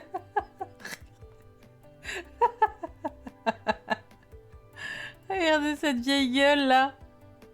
Et voilà, bah super, bravo. Oh là là. T'es obligé de se lécher la bite là en plein live. Oh là là. Oh la honte. Putain. Son pelage est extrêmement doux. Ouais, vraiment. Ça monte, c'est parti. Le mec a aucune pudeur. Mais rien, quoi. Ouais. Vraiment, non, là-dessus, il est relax. Hein. Ouais. Un peu de il s'en fout. Alors vraiment, lui... No sense of self. Non, il se lèche la patte. Il est resté renifler sa patte, là, en mode... Hein, en tout cas, merci à vous, c'était super. Vraiment, je suis très contente d'avoir pu aborder ce sujet-là avec vous. Bon, même si, voilà, évidemment, on est d'accord, quoi. Mais je trouve que, voilà, rien que le fait de cette idée de faire attention à la façon dont on s'exprime aux autres et à la pression que ça peut leur mettre, comment identifier, nous, ce dont on a besoin pour se reposer aussi, vraiment plein de petites pistes pour s'aider. Mais parfois, il faut aussi faut savoir souffler, quoi, un petit peu. Faites-vous un thé, choper un bouquin, aller faire une petite balade. Moi, des fois, je fais ça, là, ça m'est arrivé ces derniers temps. À un moment donné, je sens que je suis en train de turbiner dans ma tête à fond et tout machin. Hop, je lâche tout, je vais faire une balade. Alors, moi, j'ai le privilège de pouvoir faire ça dans mon boulot. C'est évidemment pas le cas pour tout le monde. Évidemment, on s'adapte comme on peut. Mais je pense qu'il y a aussi ce truc de se dire, voilà, bon, à un moment donné, des fois, il faut juste couper court au truc et puis terminer, quoi. Donc, je vais regarder ce que vous avez répondu concernant cette histoire d'ouverture de gros colis. Et puis on voit ça. Est-ce que ce sera demain? Est-ce que ce sera samedi? Est-ce que ce sera la semaine prochaine? On verra bien. Donc demain, ben du coup je sais pas. Peut-être que ce serait demain soir, mais sinon peut-être que ce sera un live à 15h. Ish. vu que moi je finis mon truc à 14h et le temps de rentrer, tout ça, quoi. Ouais, les gros colis. Donc on va voir. Je vous tiens au courant demain matin. Enfin, je regarde là. Peut-être que c'était un peu short pour anticiper et voir avec tout le monde. Mais bon, bref, on verra. Donc, allez, des bisous tout le monde. À demain. Bonne nuit.